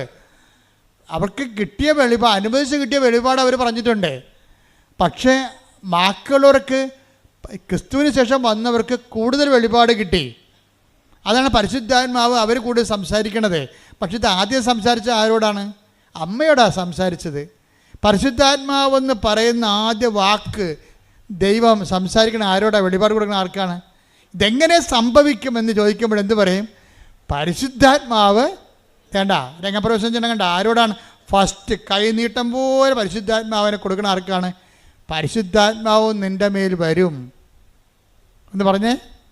പരിശുദ്ധാത്മാവ് നിന്റെ മേൽ വരും. തന്നിമിത്തം നിന്നിൽ നിന്ന് ഉത്ഭവിക്കുന്നവൻ അത്യുന്നതൻ ദൈവപുത്രനെന്ന് വിളിക്കപ്പെടും. അപ്പൊ പരിശുദ്ധാത്മാവ് നിന്റെ മേൽ വരുമെന്ന് പറയണ ആ സെക്കൻഡില് തന്നെ എന്ത് സംഭവിക്കും? മറിയത്തിലെ സംശയമില്ലാതെ വിശ്വസിക്കും മറിയം. അവിടെയാണ് വിഷയം. മറിയം അമലോത്ഭവയാണെന്ന് പറയാൻ കാരണം ഈ പാപത്തിൻ്റെ ലാഞ്ചനകളോ പാപത്തിൻ്റെ പ്രകൃതിയോ പാപത്തിൻ്റെ ശീലങ്ങളോ ഉണ്ടെങ്കിൽ അതിൻ്റെ കൂടെ വരുന്നതാണ് സംശയം. അതാണ് വിഷയം. അപ്പം അതുകൊണ്ടാണ് ഉടമ്പടിയിൽ 2 ആഴ്ച ഒരിക്കൽ കുമ്പസാരിക്കണമെന്നും കുമ്പസാരിക്കാൻ പറ്റാത്ത അതിനുള്ള സംവിധാനം ഇല്ലാത്ത ആൾക്കാർ വിശുദ്ധിയോടെ ജീവിക്കണമെന്ന് പറഞ്ഞതിൻ്റെ കാരണം അതാണ്. എന്താ കാരണം വെച്ച് കഴിഞ്ഞാൽ ദൈവസ്നേഹത്തിൻ്റെ കൂടെ തന്നെയാണ് ഇതുപോലെ നമ്മൾക്ക്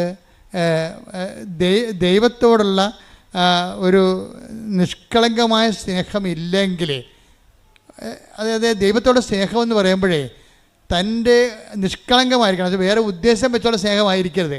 എഫെസസ് 1:4 എടുത്ത് തന്റെ മുമ്പാകെ, എഫെസസ് 1:4 തൻ്റെ മുമ്പാകെ സ്നേഹത്തിൽ പരിശുദ്ധരും. സംഭവം തൻ്റെ മുമ്പാകെ സ്നേഹത്തിൽ പരിശുദ്ധരും. അതിൻ്റെ വേറെ ഉദ്ദേശമൊന്നും ഇല്ലാത്ത സ്നേഹമാണ്. അതാണ് പരിശുദ്ധ സ്നേഹം എന്ന് പറയുന്നത്. സ്നേഹം പല അളട്രേറ്റഡ് സ്നേഹമുണ്ട്, വേറെ എന്തൊക്കെ കലർപ്പുള്ള സ്നേഹമുണ്ട്. ഇതങ്ങനല്ല. തൻ്റെ മുമ്പാകെ സ്നേഹത്തിൽ പരിശുദ്ധരും നിഷ്കളങ്കരുമായിരിക്കാൻ ലോകസ്ഥാപനത്തിന് മുമ്പ് തന്നെ അവിടുന്ന് നമ്മെ ക്രിസ്തുവിൽ തിരഞ്ഞെടുത്തു. എന്റെ ദൈവപൈതലേ, നീ ഇന്ന് ക്രിസ്തുവിനെ കുറിച്ച് കേൾക്കുന്നുണ്ടെങ്കിൽ അനാദികാലം മുതലേ ദൈവം നിന്നെ ക്രിസ്തുവിനെ കേൾക്കാൻ ദൈവത്തിൻ്റെ മകനും മകളുമായി തിരഞ്ഞെടുത്തതിൻ്റെ ഏറ്റവും വർത്തമാനകാല രൂപമാണ് നിന്റെ ഇവിടെയുള്ള ഇരിപ്പും കേൾവിയും. കൈയടിക്കട്ടെ,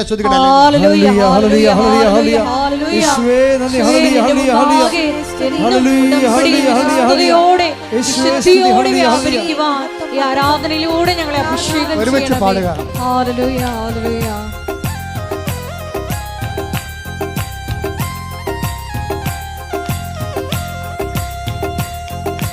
ദൈവം യേശുവേ നന്മ നിറഞ്ഞോരമ്മ, ദൈവം യേശുവേ നന്മ നിറഞ്ഞോരമ്മ,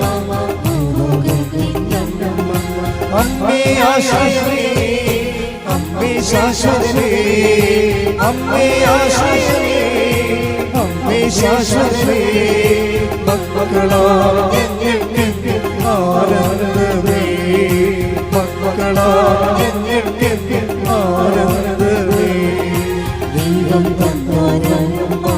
യേശുവേ നന്മ നിറഞ്ഞോരമ്മ.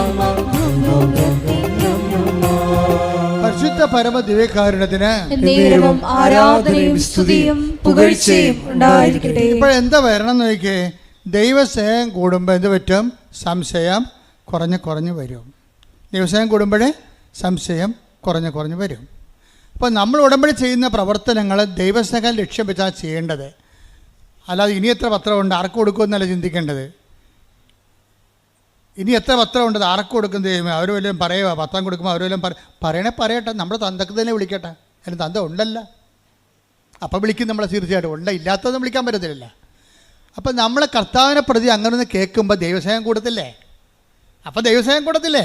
അപ്പോൾ നമുക്ക് സന്തോഷം തോന്നില്ലേ? എന്താണ് എൻ്റെ സ്നേഹം കൂടി, കർത്താവിന് വേണ്ടി ഞാൻ അത്രയും സഹിച്ചു. അപ്പോൾ എന്ത് രസാ. അപ്പോൾ അതുകൊണ്ട് ഈ ദൈവസ്നേഹം കൂടുന്നതനുസരിച്ച് എന്ത് പറ്റുമെന്നറിയാമോ? അതായത് സംശയം കുറയുകയും ചെയ്യും. ഈ സംശയം കുറയണമെങ്കിൽ മാതാവിന് എന്താ സംശയമില്ലാഞ്ഞത്? അവർക്ക് പാപമില്ലാഞ്ഞ കൊണ്ടാണ്.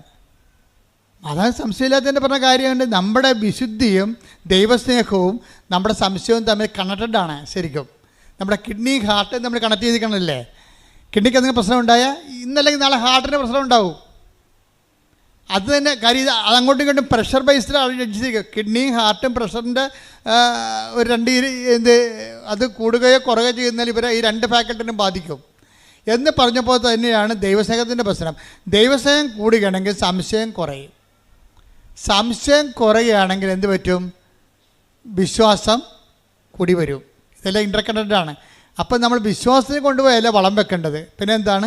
ദൈവസ്നേഹത്തിന് വളം കൊടുക്കണം. ദൈവസ്നേഹം എന്ന് പറയുന്നത് എന്താണ്? പരിശുദ്ധാത്മാവിൻ്റെ ഫലമാണ്. 5:22 പരിശുദ്ധാത്മാവിൻ്റെ ഫലങ്ങൾ എന്താണ്? സ്നേഹം, ക്ഷമ, സമാധാനം, അങ്ങനെ പോകുന്നത്. അപ്പം പരിശുദ്ധാത്മാവിൻ്റെ ഫലങ്ങളാണ്. ഇപ്പോഴെന്താണ് ഇപ്പം മാതാവിനോട് പറയുമ്പോൾ അതായത് ഇതെങ്ങനെ സംഭവിക്കുമെന്ന് പറയുമ്പോഴേ അതിനല്ലേ ആ വല്യപ്പനെ ചോദിച്ചത്. ആര്? യോഹന്നാൻ്റെ അപ്പൻ. അങ്ങനെ പേരെന്നാ? സക്കറിയ. സക്കറിയ ചോദിച്ചത് എന്താണ്? ഇതെങ്ങനെ സംഭവിക്കും? ഞാൻ വയസ്സനല്ലേ, എൻ്റെ ഭാര്യ പ്രായം കവിഞ്ഞവളെ. അതെന്നെ അമ്മയും ചോദിച്ചത്. പക്ഷേ പണി മേടിച്ചത് ആരാണ്? സക്കറിയ. അമ്മ പണി മേടിച്ചില്ല. എന്താ കാര്യം വെച്ച് കഴിഞ്ഞാൽ അമ്മ എന്താ ചെയ്തത്? എങ്ങനെ സംഭവിക്കും? ഞാൻ പുരുഷനെ അറിയുന്നില്ലല്ലോ. ഉടനെ മാലാഖന്ത് പറഞ്ഞ് പരിശുദ്ധാത്മാവ് നിൻ്റെ മേൽ വരും. പരിശുദ്ധാത്മാവ് നിൻ്റെ മേൽ വരുമെന്ന് പറയുന്നതും വന്നുവെന്ന് പറഞ്ഞാലും വന്നു കഴിഞ്ഞാലും ദൈവത്തിനുള്ള പ്രശ്നം വെച്ച് കഴിഞ്ഞാൽ ദൈവം ഒരു ഹിസ്റ്റോറിക്കൽ പ്രസൻസിൽ ജീവിക്കുന്ന ആളാണ്. നമ്മളെ സംബന്ധിച്ചുള്ള ഭൂതമുണ്ട്, വർത്തമാനമുണ്ട്, ഇല്ലേ? ദൈവത്തിന് ഈ പറഞ്ഞ സംഭവം ഒന്നുമില്ല. ദൈവം തന്നാൽ താനായിരിക്കുന്നു, അനാദിയായിരിക്കുന്നു, ആദികാരണനായിരിക്കുന്നു. കണ്ട അപ്പോൾ പോക്കണ്ടില്ലേ? ദൈവത്തിന് കാരണം പോലും ഇല്ല. അപ്പോൾ ദൈവത്തിന് കാലവുമില്ല, കാരണവുമില്ല. ദൈവത്തിന് കാരണവുമില്ല, കാലവുമില്ലാത്ത കാരണം ദൈവം ഒരു കാലത്തിൽ പറഞ്ഞാൽ അതിനെല്ലാം എവർ പ്രസൻ്റാണ്. ഹിസ്റ്റോറിക്കൽ പ്രസൻസ് എന്ന് പറയും. ഹിസ്റ്റോറിക്കൽ പ്രസൻറ്റ് അതായത് ചരിത്രപരമായ വർത്തമാനം. ദൈവം വരുമെന്ന് പറഞ്ഞാൽ എൻ്റെ അർത്ഥം വന്നു എന്ന് എൻ്റെ അർത്ഥം.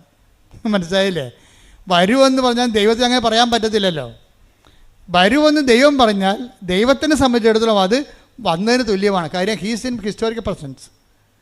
ഇതുപോലെ തന്നെ അമ്മ എന്ത് ചെയ്ത് പരിശുദ്ധാത്മാവ് നിൻ്റെ മേൽ വരുമെന്ന് പറഞ്ഞ ആ ടൈമിൻ്റെ ആ ഇപ്സഫാത്തോ ആ ബൈ ടൈം ആ സെറ്റ് ടൈമിൽ തന്നെ ശരിക്കും പരിശുദ്ധാത്മാവിൽ അമ്മ നിറഞ്ഞു. പരിശുദ്ധാത്മാവിൽ അമ്മ നിറഞ്ഞപ്പോൾ എന്താ അമ്മ പറഞ്ഞത്? ഇതാ കർത്താവിൻ്റെ ദാസി. കണ്ട ഉണപ്പൊക്കണ്ട. അതായത് എന്തുമാത്രം പാപം കുറഞ്ഞിരിക്കുന്നുവോ അത്രയും വെളിപാടുകളെ സ്വീകരിക്കാനും സംശയം കുറയാനും കൃപയും നിറയാനും ഇടയാകും. അപ്പം നമ്മൾ കൃപാസനം പാപത്തെ ഇങ്ങനെ പരിശുദ്ധാത്മ കിട്ടാനുള്ള ഇടപാടായിട്ട് ഇങ്ങനെ എണ്ണി പെറുക്കി അങ്ങനെ ഞാൻ പ്രസംഗിക്കാറില്ല. ഇത് ഉടമ്പടിയുമായിട്ട് ബന്ധപ്പെട്ട് ആധ്യാത്മിക ജീവിതം പരിപോഷിപ്പിക്കുന്നതിൻ്റെ ആവശ്യത്തിലേക്കായിട്ട് ഞാൻ ദൈവസ്നേഹത്തിന് പ്രാധാന്യം കൊടുത്താണ് സംസാരിക്കണത്. ദൈവസ്നേഹത്തിന് പ്രാധാന്യം കൊടുത്ത് സംസാരിക്കുമ്പോൾ പരിശുദ്ധാത്മാവിൻ്റെ ഒന്നാമത്തെ ബലം സ്നേഹമാണ്. ദൈവസ്നേഹത്തെ പരിശുദ്ധാത്മാവിൻ്റെ ഫലമായിട്ട് അവതരിപ്പിക്കുമ്പോൾ സ്വാഭാവികമായിട്ടും പരിശുദ്ധാത്മാവിന് പ്രാധാന്യമുള്ളത് കാരണം എന്ത് പറ്റും? പാപം. അതാണ് ഇതെങ്ങനെ സംഭവിക്കും, ഞാൻ പുരുഷനെ അറിയുന്നില്ലെന്ന് പറയുമ്പോൾ അമ്മയ്ക്ക് പെട്ടെന്ന് മനസ്സിലാകും എന്താണ് പരിശുദ്ധാത്മാവ് നിൻ്റെ മേൽ വരുമെന്ന് പറയും അല്ലേ. പരിശുദ്ധാത്മാവ് നിൻ്റെ മേൽ വരുമെന്ന് പറയുമ്പോൾ അമ്മയെ സംബന്ധിച്ചിടത്തോളം ഒരു കൺഫ്യൂഷനുമില്ല. അമ്മയ്ക്ക് പരിശുദ്ധാത്മാവ് ജ്ഞാനം കൊടുത്തിട്ട് പറയും, മേരി ഇന്ന് വരെ പറഞ്ഞതെല്ലാം കർത്താവിൻ്റെ ആത്മാവ് ദൈവത്തിൻ്റെ ആത്മാവെന്ന് പറയും. നിന്നോടാണ് ആദ്യമായിട്ട് ഈ വെളിപാട് പറയണത്. പരിശുദ്ധാത്മാവിന് പരിശുദ്ധാത്മാവ് എന്നുള്ള പേരുള്ളത് ഇപ്പോഴാണ്. പണ്ട് ആദി ദൈവം ആകാശം ഭൂമിയിൽ സൃഷ്ടിച്ചു, ഭൂമി രൂപരഹിതമായിരുന്നു, ആഴത്തിന് മീതെ അന്ധകാരം വ്യാപിച്ചിരുന്നു, അന്ധകാരത്തിന് ജലപ്പരപ്പിലൂടെ ദൈവത്തിൻ്റെ ആത്മാവ്. പരിശുദ്ധാത്മാവല്ലേ? ആണ്. പക്ഷെ അവിടെ വിളിക്കണത് എന്താണ്? ദൈവത്തിൻ്റെ ആത്മാവ്. എസെക്കിയേൽ 37 വിളിക്കണത് എന്താണ്? കർത്താവിൻ്റെ ആത്മാവിനെ മരുഭൂമിയിലെ കൂട്ടിക്കൊണ്ടുപോയി, മനുഷ്യപുത്ര നീ എന്ത് കാണുന്നു? ഞാൻ പറഞ്ഞു, അസ്ഥികൂടങ്ങളെ. അവ ജീവിക്കുമോ? കർത്താവെ അങ്ങയ്ക്കറിയാം. അവിടെ എന്താണ്? കർത്താവിൻ്റെ ആത്മാവാണ്. അപ്പോൾ ദൈവത്തിൻ്റെ ആത്മാവ്, കർത്താവിൻ്റെ ആത്മാവ്. മറിയത്തോട് പറയുമ്പോഴാരും പരിശുദ്ധാത്മാവ് എന്ന് പറയും. പരിശുദ്ധാത്മാവ് എന്താ കാര്യം? അടി തുടങ്ങാൻ പോകണമെന്നതിൻ്റെ അർത്ഥം ആർക്കാ മനസ്സിലാകാത്തത്? മനസ്സിലാകുന്നതിന് ശരിക്കും മനസ്സിലായിട്ടുണ്ട്. അടി തുടങ്ങാൻ പോകണം. എന്താണ്? നിനക്ക് സ്ത്രീക്കും തമ്മിലും നിൻ്റെ സന്തതിക്കും സ്ത്രീയുടെ സന്തതിക്കും തമ്മിലും ഞാൻ ശത്രുത ഉളവാക്കും. അശുദ്ധാത്മാവിൻ്റെ അവതാരമായിട്ടല്ലേ ആ മറ്റേ പാപരൂപം വരണത്. അപ്പോൾ പാപത്തിന് പരിഹാരം ചെയ്യാൻ ക്രിസ്തുവിനെ മനുഷ്യാവതാരത്തിലൂടെ വചനം മാംസമാകുന്ന ആ സ്വർഗീയ പ്രക്രിയയിൽ യുദ്ധം പ്രഖ്യാപിക്കുകയാണ്. നിനക്കും സ്ത്രീക്കും തമ്മിൽ ഉൽപ്പത്തി 3:15 വർക്കൗട്ട് ചെയ്യും. എന്താ കാര്യം? ഇനി അശുദ്ധാത്മാവിനെ മുൻനിർത്തിക്കൊണ്ടാണ് പരിശുദ്ധാത്മാവെന്ന് പറയണത്. അശുദ്ധാത്മാവുണ്ട്, അതുമായിട്ടാണ് ഇനി യുദ്ധം വരാൻ പോണത്. അതിനെ മറിയത്തെ തന്നെ എക്വിപ്പ് ചെയ്യാണ്. മറിയത്തിലൂടെ ജനിക്കുന്നവനാണ് അവൻ്റെ തലയെ തകർക്കാൻ പോണത്. ശ്രുതികട്ടെ ഹല്ലേലൂയ.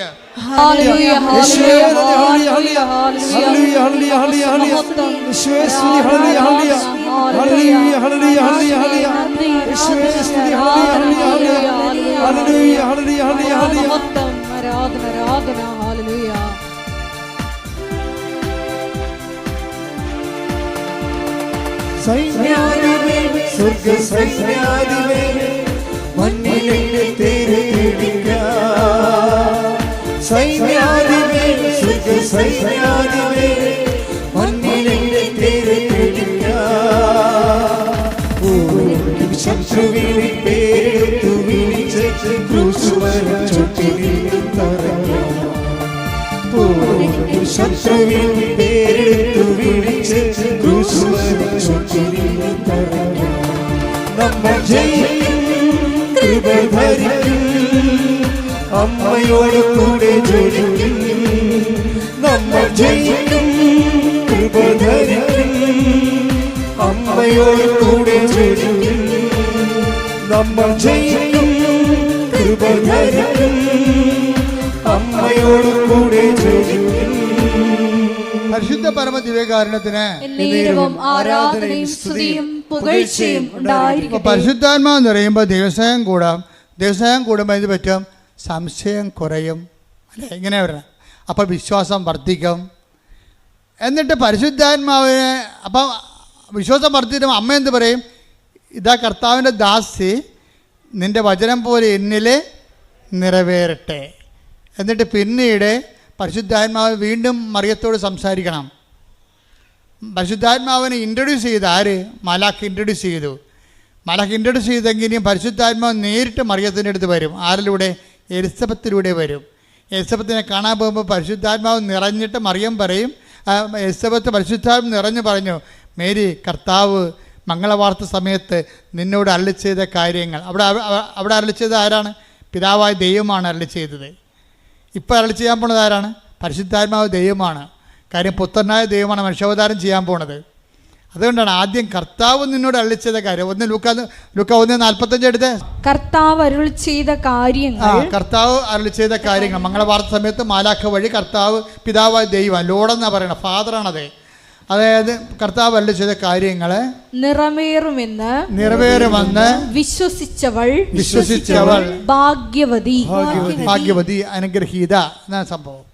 എന്ന് വെച്ച് കഴിഞ്ഞാൽ വിശ്വസിക്കുമ്പോൾ വരാൻ പോകുന്ന, ഇപ്പം ഇതാരെ? പരിശുദ്ധാത്മാവ് നിറഞ്ഞ് എലിസബത്ത് പറഞ്ഞു, മേരി, കർത്താവ് നിന്നോട് അരുളി ചെയ്ത കാര്യങ്ങൾ നിറവേറുമെന്ന് വിശ്വസിച്ച നീ അനുഗ്രഹീത. എന്ന് വെച്ചാൽ നിങ്ങൾക്ക് ഒരു പരിശുദ്ധാത്മാവിൻ്റെ വെളിപാടിൻ്റെ ഒരു ഘടന കണ്ടില്ലേ? അതായത് വരാൻ പോകുന്ന കാര്യങ്ങൾ അവൻ നിന്നോട് പറയുമെന്ന് 16 നമ്മൾ വായിച്ചു. ഇപ്പോൾ വരാൻ പോകുന്ന കാര്യങ്ങൾ ആണ് മാലാഖ മറിയത്തോട് പറഞ്ഞത്. പരിശുദ്ധാത്മാവ് നിൻ്റെ മേൽ വരുമെന്ന് പറഞ്ഞു.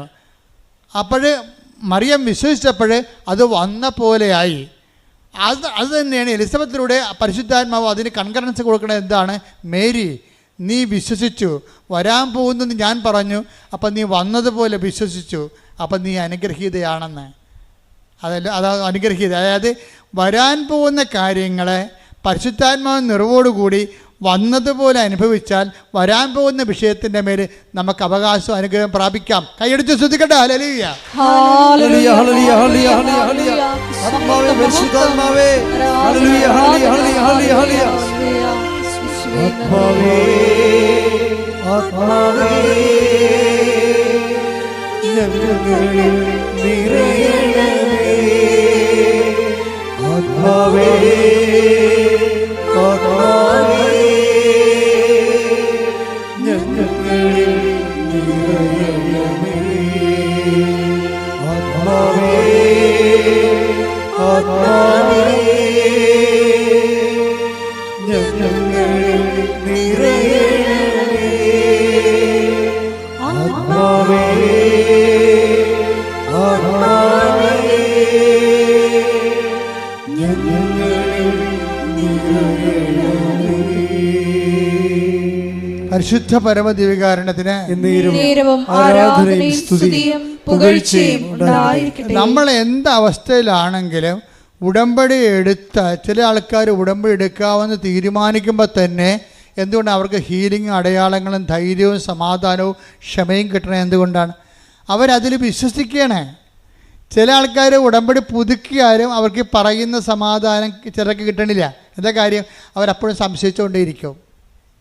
കാര്യം അവർക്ക് അവരെ തന്നെ സംശയമാണ്. സംശയമുള്ള ആൾക്കാർക്കുള്ള ഗുണം, നിങ്ങൾക്ക് സംശയം ഉണ്ടോ ഇല്ലയോ എന്ന് അറിയണമെങ്കിൽ അത് എളുപ്പം എന്ന് വെച്ച് കഴിഞ്ഞാൽ നിങ്ങളുടെ ഉടമ്പടി പ്രവർത്തനങ്ങൾ നോക്കിയാൽ മതി. ഉടമ്പടിയിൽ ഇപ്പോൾ പത്രം കൊടുക്കാൻ എടുക്കണ സമയം അത് വാദപ്പനിക്കാരെ പോലെ ഇങ്ങനെ 1, 2 കൊടുത്ത് ആർക്ക് കൊടുത്തും എപ്പോൾ കൊടുക്കും, ന്യൂട്രായിട്ട് കൊടുക്കും. ചില ആൾക്കാർ കടയിൽ കുത്തിയിരിക്കും. വന്നവർക്കൊക്കെ ഒരു മുടക്കുമില്ലല്ലോ, വരുന്നവർക്കെല്ലാം വെറുതെ കൊടുക്കും. പുറത്തിറങ്ങത്തില്ല. പുറത്തിറങ്ങിക്കഴിഞ്ഞാൽ അവർക്ക് അവരുടെ പെയിൻറ്റ് പോകുമെന്ന് പറഞ്ഞ് ഉണ്ടാക്കത്തില്ല. അവർക്ക് കടയുണ്ട് അല്ലെങ്കിൽ എന്തെങ്കിലും സംവിധാനം ഉണ്ടെങ്കിൽ അവിടെ നിന്ന് വരുന്നേ കൊടുക്കും വരുന്നവർക്ക്. ഇത് കൊണ്ടേ വായിക്ക് എന്ന് പറയാം. അപ്പം അവർക്ക് ഏതായാലും അത് ചെയ്യാതിരിക്കാൻ പറ്റത്തില്ല.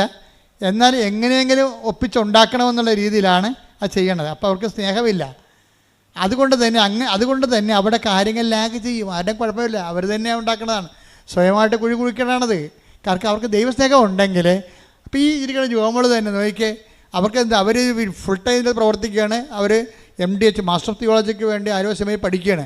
പക്ഷേ എന്നിട്ട് ഇവിടുന്ന് 10 കാവി കൊണ്ടുപോയി ആലുവ റെയിൽവേ സ്റ്റേഷനിലെല്ലാം കൊടുക്കും.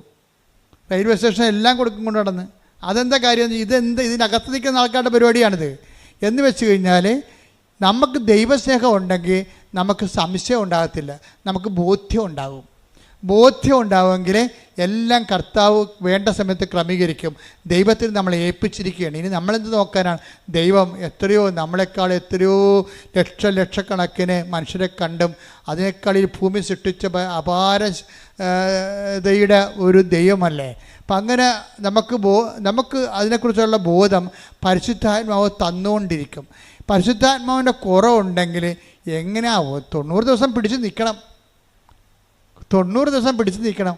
അത് കഴിയുമ്പോൾ ഭക്തി. 90 ദിവസം പത്തി, 91 ദിവസം പത്തി. അതാണ് സംഭവം. ഉടമ്പടി വർക്ക് ചെയ്യാത്ത അതാണ്. 90 ദിവസം പത്തി, 91 ദിവസം പത്തി. പഴയ സ്വഭാവം പഴയ ആളായിട്ട് മാറും.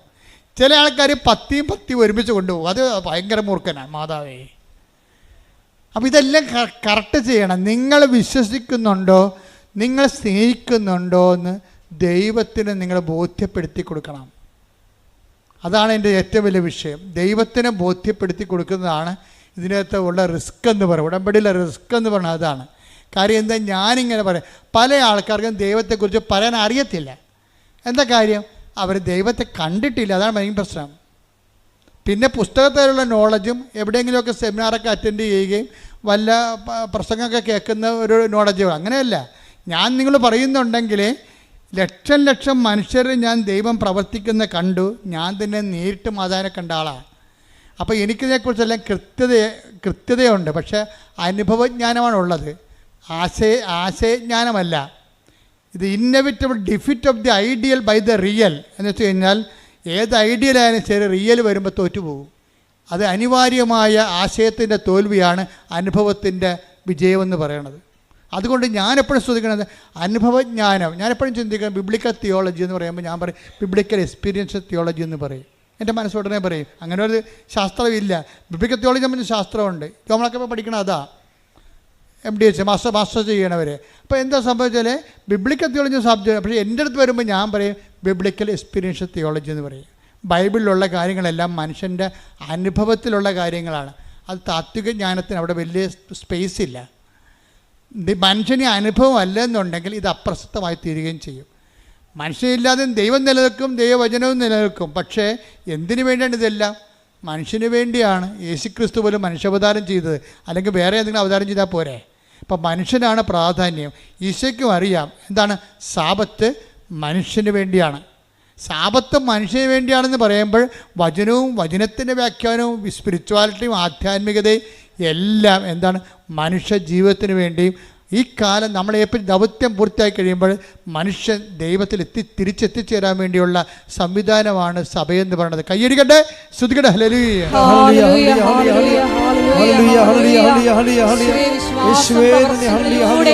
പ്രയോഗത്തിൽ കൊണ്ടുവരുവാൻ ആരാധനയിലൂടെ ഞങ്ങളെ അഭിഷേകം ചെയ്യണമേ.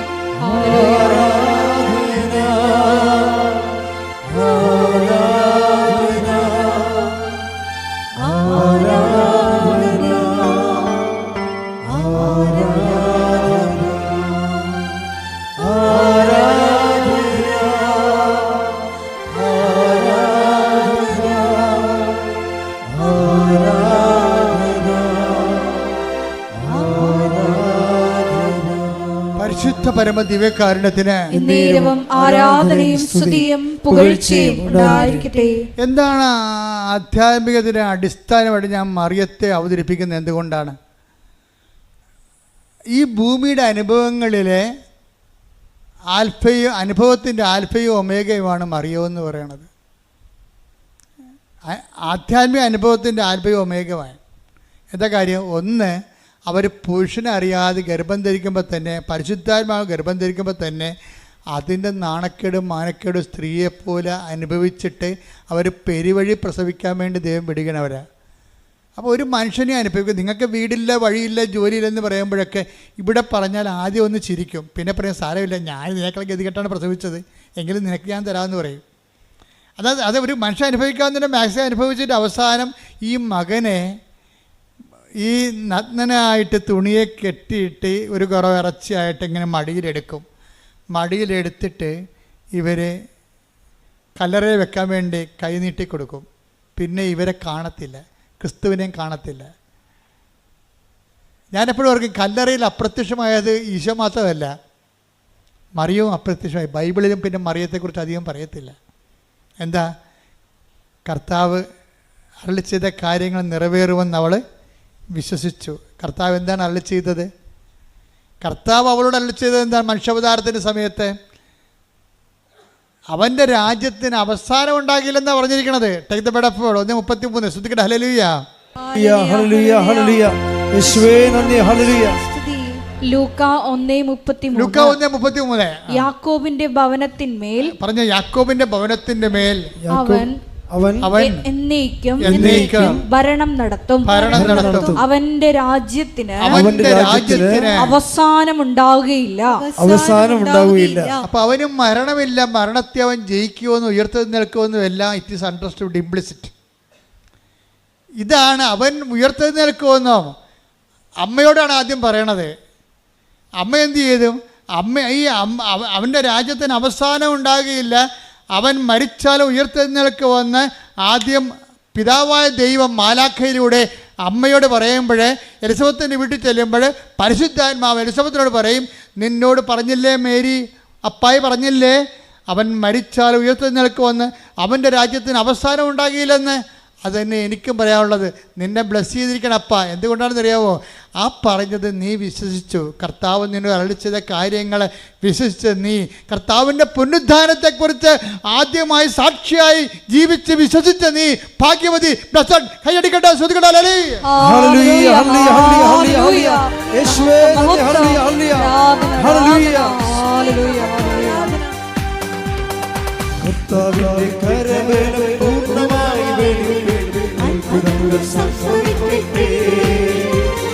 കർത്താവിന്റെ കരവേൽ പൂർണ്ണമായി അടയാളങ്ങൾ സംഭവിക്കട്ടെ.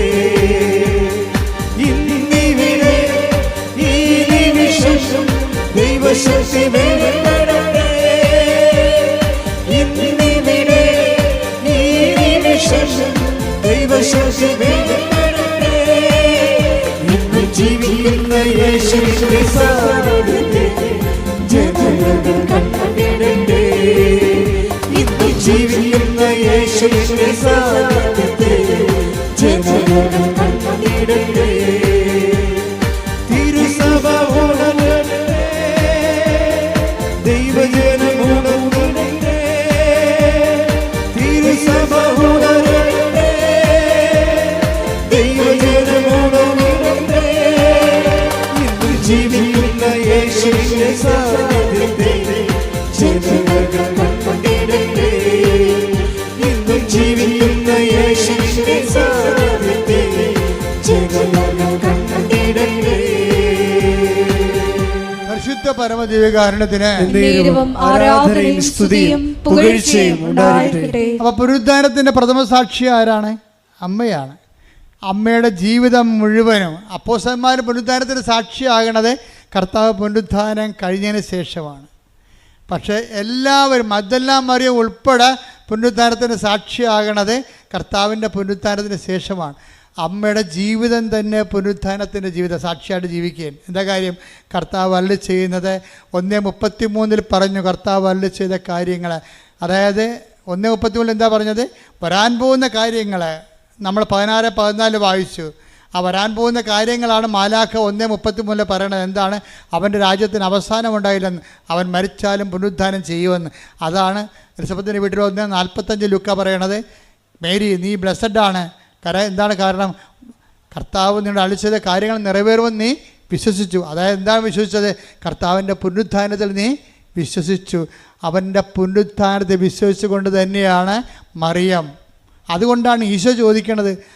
ഈശോയെ കാണാതെ വരുമ്പോൾ ഞാനും നിൻ്റെ അപ്പനും കൂടി എന്തുമാത്രം നിന്നെ അന്വേഷിച്ചെന്ന് അറിയാവോ എന്ന് ചോദിക്കുമ്പോൾ അമ്മ പറയും, അപ്പം ഈശോ പറയും, മേരി യു നോ ഇറ്റ്, നിങ്ങൾക്കറിയാം. എന്താണ്? ഞാൻ എൻ്റെ പിതാവിൻ്റെ കാര്യത്തിൽ വേപൃതനായിരിക്കേണ്ടവനാണെന്ന് നിങ്ങൾക്ക് അറിയാൻ പാടില്ല. എന്ന് വെച്ചാൽ അറിയാമയ്ക്ക് കൈയടിക്കട്ടെ, ശ്രദ്ധിക്കട്ടെ.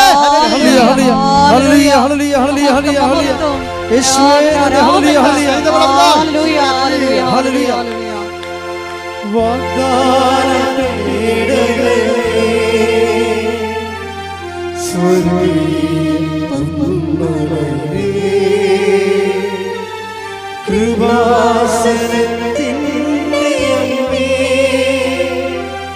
പ്രസാദപരമാതാവേ,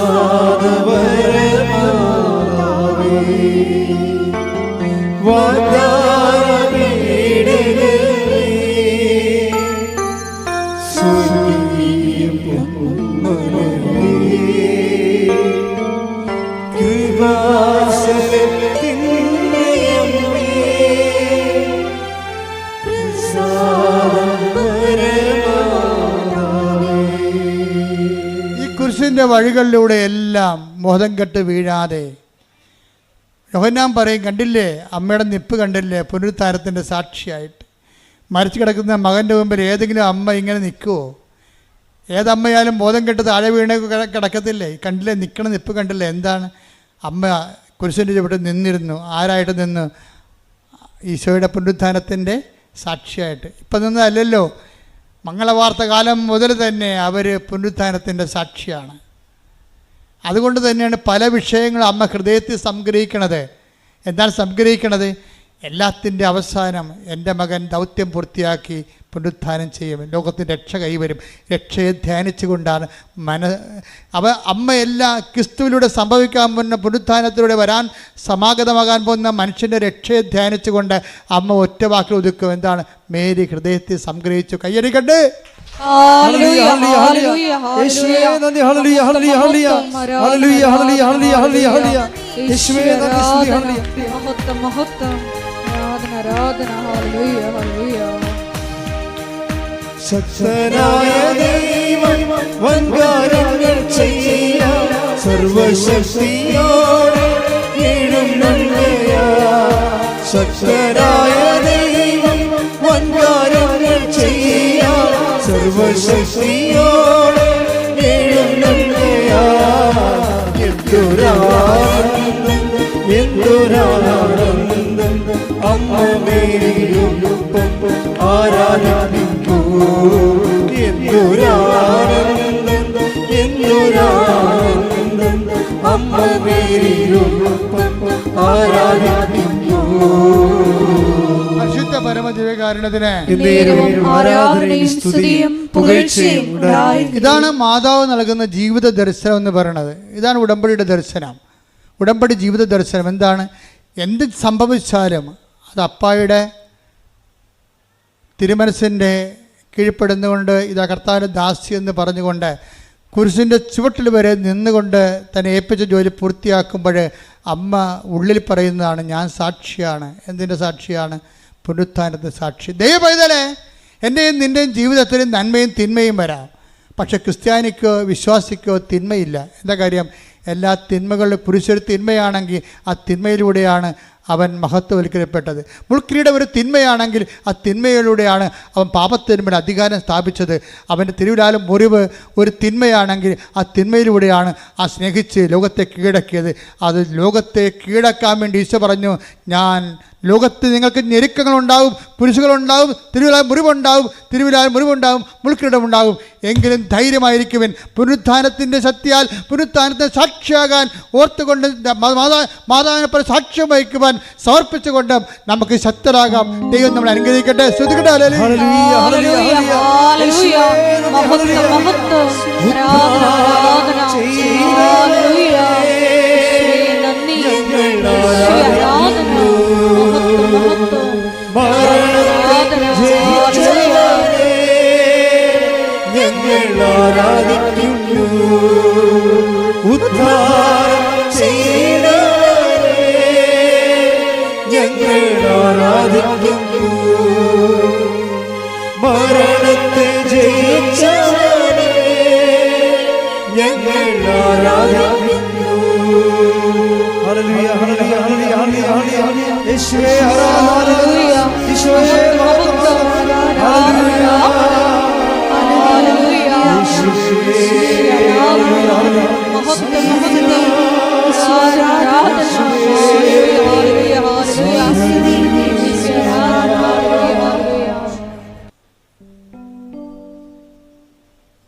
എല്ലാത്തിനും പരിഹാരമുണ്ടാകുന്ന ഇന്നലെ നമുക്ക് നടന്നത് 33 സാക്ഷ്യങ്ങളാണ്. എ ഗ്രേഡായിട്ടുള്ള വലിയ സാക്ഷ്യങ്ങളാണ്. നമ്മളെ ദൈവം വചനവും വചനാധിഷ്ഠിതമായ ജീവിതവും കർത്താവിൻ്റെ പുനരുത്ഥാനവും സുവിശേഷ സാക്ഷ്യവും ഒക്കെ വളരെ ഗുരുതരമായ രീതിയിൽ പഠിപ്പിച്ചുകൊണ്ടിരിക്കുകയാണ്. അതുകൊണ്ട് തന്നെ നിങ്ങൾ ദൈവരാജ്യത്തിൻ്റെ നീതിയെയും കുറിച്ച് അന്വേഷിക്കുക. ബാക്കിയുള്ള കാര്യങ്ങൾ കർത്താവ് ചേർത്ത് നൽകുന്നതാണെന്നാണ് ഇതിൻ്റെ ഒരു സംക്ഷിപ്തം. അതുകൊണ്ട് തന്നെ നമ്മളിപ്പോൾ നിങ്ങൾ പരസ്പരം ശിരസ് കൈവച്ച് പ്രാർത്ഥിക്കേണ്ട സമയമാണ്. അച്ഛൻ ഈ സമയത്ത് ഉടമ്പുഴ മുഴുവൻ സബ്ജക്റ്റ് കൈകാര്യം ചെയ്യും പ്രാർത്ഥനയിൽ.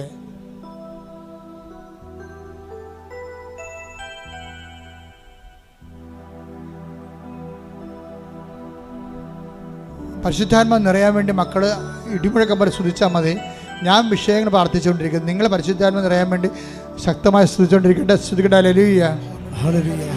കർത്താവിൻ്റെ ഉന്നതമായ നാമത്തിന് സ്വസ്ഥം ചെയ്യുന്ന കർത്താവേ, കർത്താവിൻ്റെ വിശുദ്ധ പൗരോഹിത്യത്തെ മഹത്വപ്പെടുത്തണമേ കർത്താവേ. കർത്താവെ സഭയിലുള്ള സാന്നിധ്യം പ്രകടമാക്കണമേ കർത്താവേ. കർത്താവെ 38 വർഷം ഞാൻ അർപ്പിച്ച കൃപാന്റെ ജൂബിലിയാണ്. കൃപാസ്ഥാനത്താറെ ജീവനോടെ പ്രത്യക്ഷപ്പെട്ട പരിശുദ്ധ അമ്മയുടെ മാധ്യസ്ഥത ഈ അൾത്താറയിൽ നടന്ന 10,000 ആരാധനയുടെ ശക്തിയാണ്. ഈ അൾത്താറയിൽ നടന്ന 10,000 ആരാധനയുടെ ശക്തിയാണ്. ഞാൻ മക്കൾക്ക് വേണ്ടി പ്രാർത്ഥിക്കുന്ന കർത്താവേ, ദൈവത്തിൻ്റെ കരുണ ചൊരിയട്ടെ, ദൈവത്തിൻ്റെ കരുണ ചൊരിയട്ടെ, ദൈവത്തിൻ്റെ കരുണ ചൊരിയട്ടെ, ദൈവത്തിൻ്റെ കരുണ ചൊരിയട്ടെ. സ്തുതിക്കട്ടെ, സ്തുതിക്കട്ടെ. ഹല്ലേലൂയ. കർത്താവേ, നിന്റെ തിരുമുറിവാർന്ന വലതുകരം, ആണിപ്പെടുതാർന്ന അത്ഭുതകരം.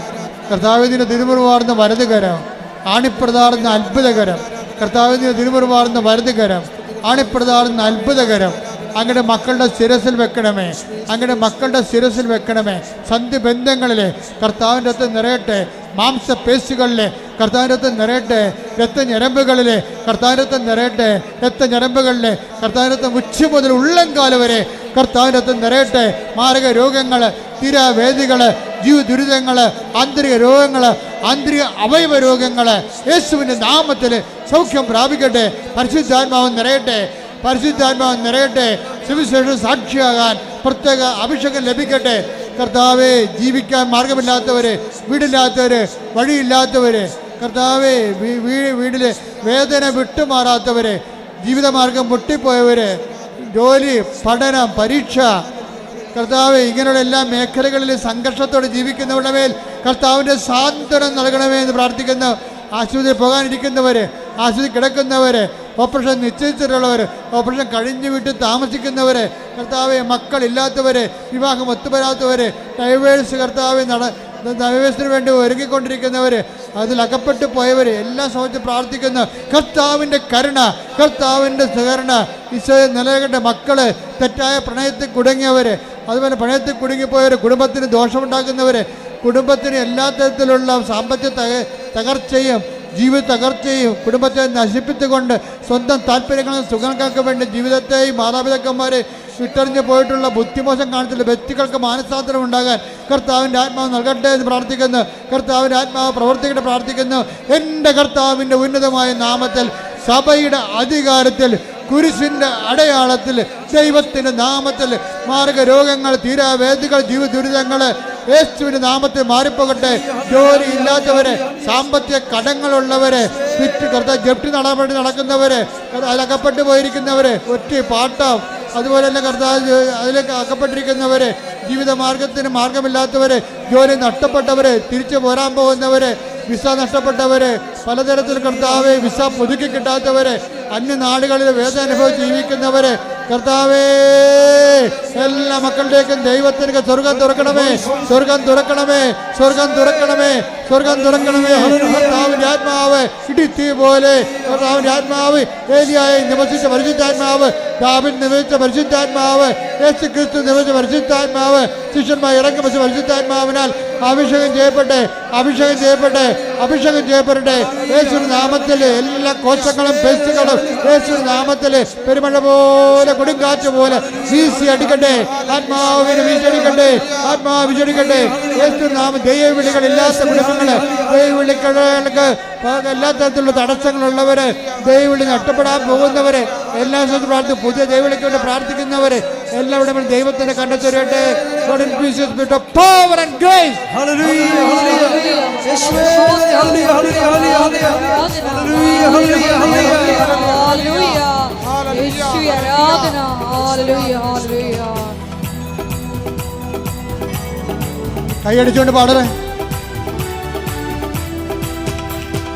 ആത്മശക്തിയെ ഇറങ്ങി വാ, ഇറങ്ങി വാ, മഴ പോലെ പെയ്തിറങ്ങി വാ, മഴ പോലെ പെയ്തിറങ്ങി വാ.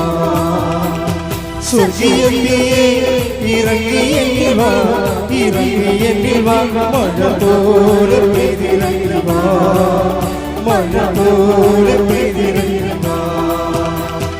ആത്മനദിയായൊഴുകി എന്നിരുന്നുവാ, ആത്മശക്തിയായൊഴുകി എന്നിരുന്നുവാ, ആത്മനദിയായൊഴുകി എന്നിരുന്നുവാ, ആത്മശക്തിയായൊഴുകി എന്നിരുന്നുവാ. മഴ പോലെ പെയ്തിറങ്ങി വാ, മഴ പോലെ പെയ്തിറങ്ങി വാ, മഴ പോലെ പെയ്തിറങ്ങി വാ, മഴ പോലെ പെയ്തിറങ്ങി വാ.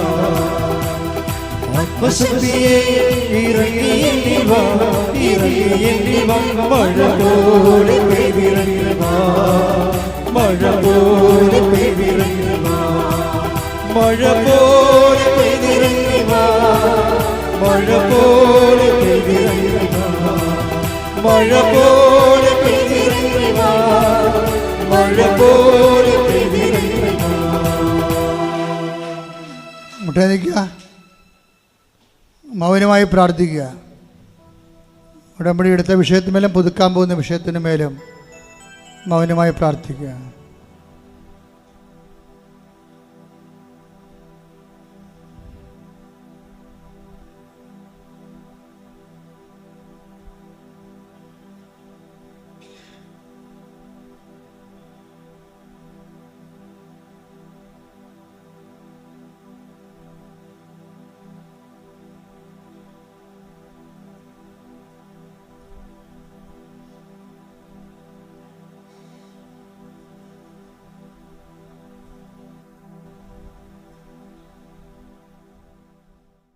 സമാപന ആശീർവാദത്തിലേക്ക് പോവുകയാണ് നമ്മൾ.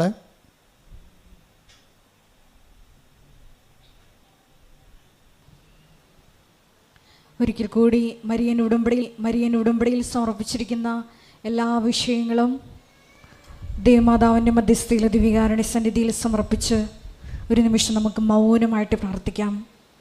പരിശുദ്ധ അമ്മയെപ്പോലെ വരാൻ പോകുന്ന കാര്യങ്ങൾ അറിയിക്കുമ്പോൾ പരിശുദ്ധാത്മാവിൽ നിറഞ്ഞ് ഇതാ കർത്താവിൻ്റെ ദാസി എന്ന് പറഞ്ഞ് മൗനസമർപ്പണം ചെയ്ത് പുനരുദ്ധാനത്തിൻ്റെ ആദ്യ സാക്ഷ്യം വഹിക്കുവാൻ ഈ ആരാധനയിലൂടെ ഉടമ്പടി എടുത്തിരിക്കുന്ന ഞങ്ങളെ ഓരോരുത്തരെയും തിരഞ്ഞെടുത്ത് അഭിഷേകം ചെയ്യണമേ എന്ന് പ്രാർത്ഥിച്ചുകൊണ്ട് ശിരസ്സ് നമിച്ച് ദിവ്യകാരുണ്യ ആശീർവാദം സ്വീകരിക്കാം.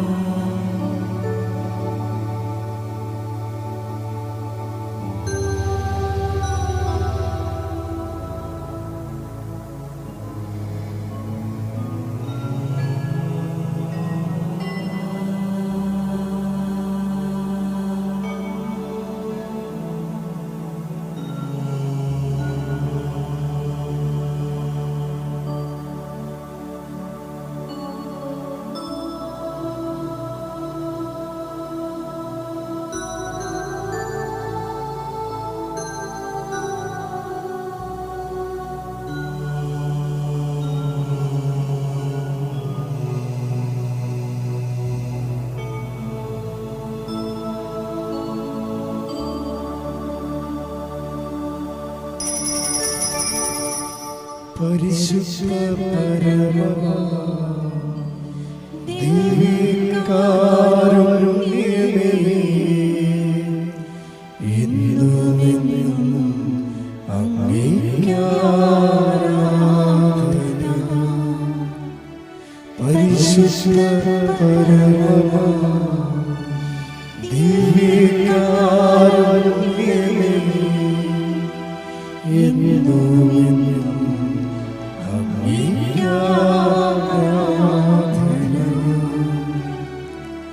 പരിശുദ്ധ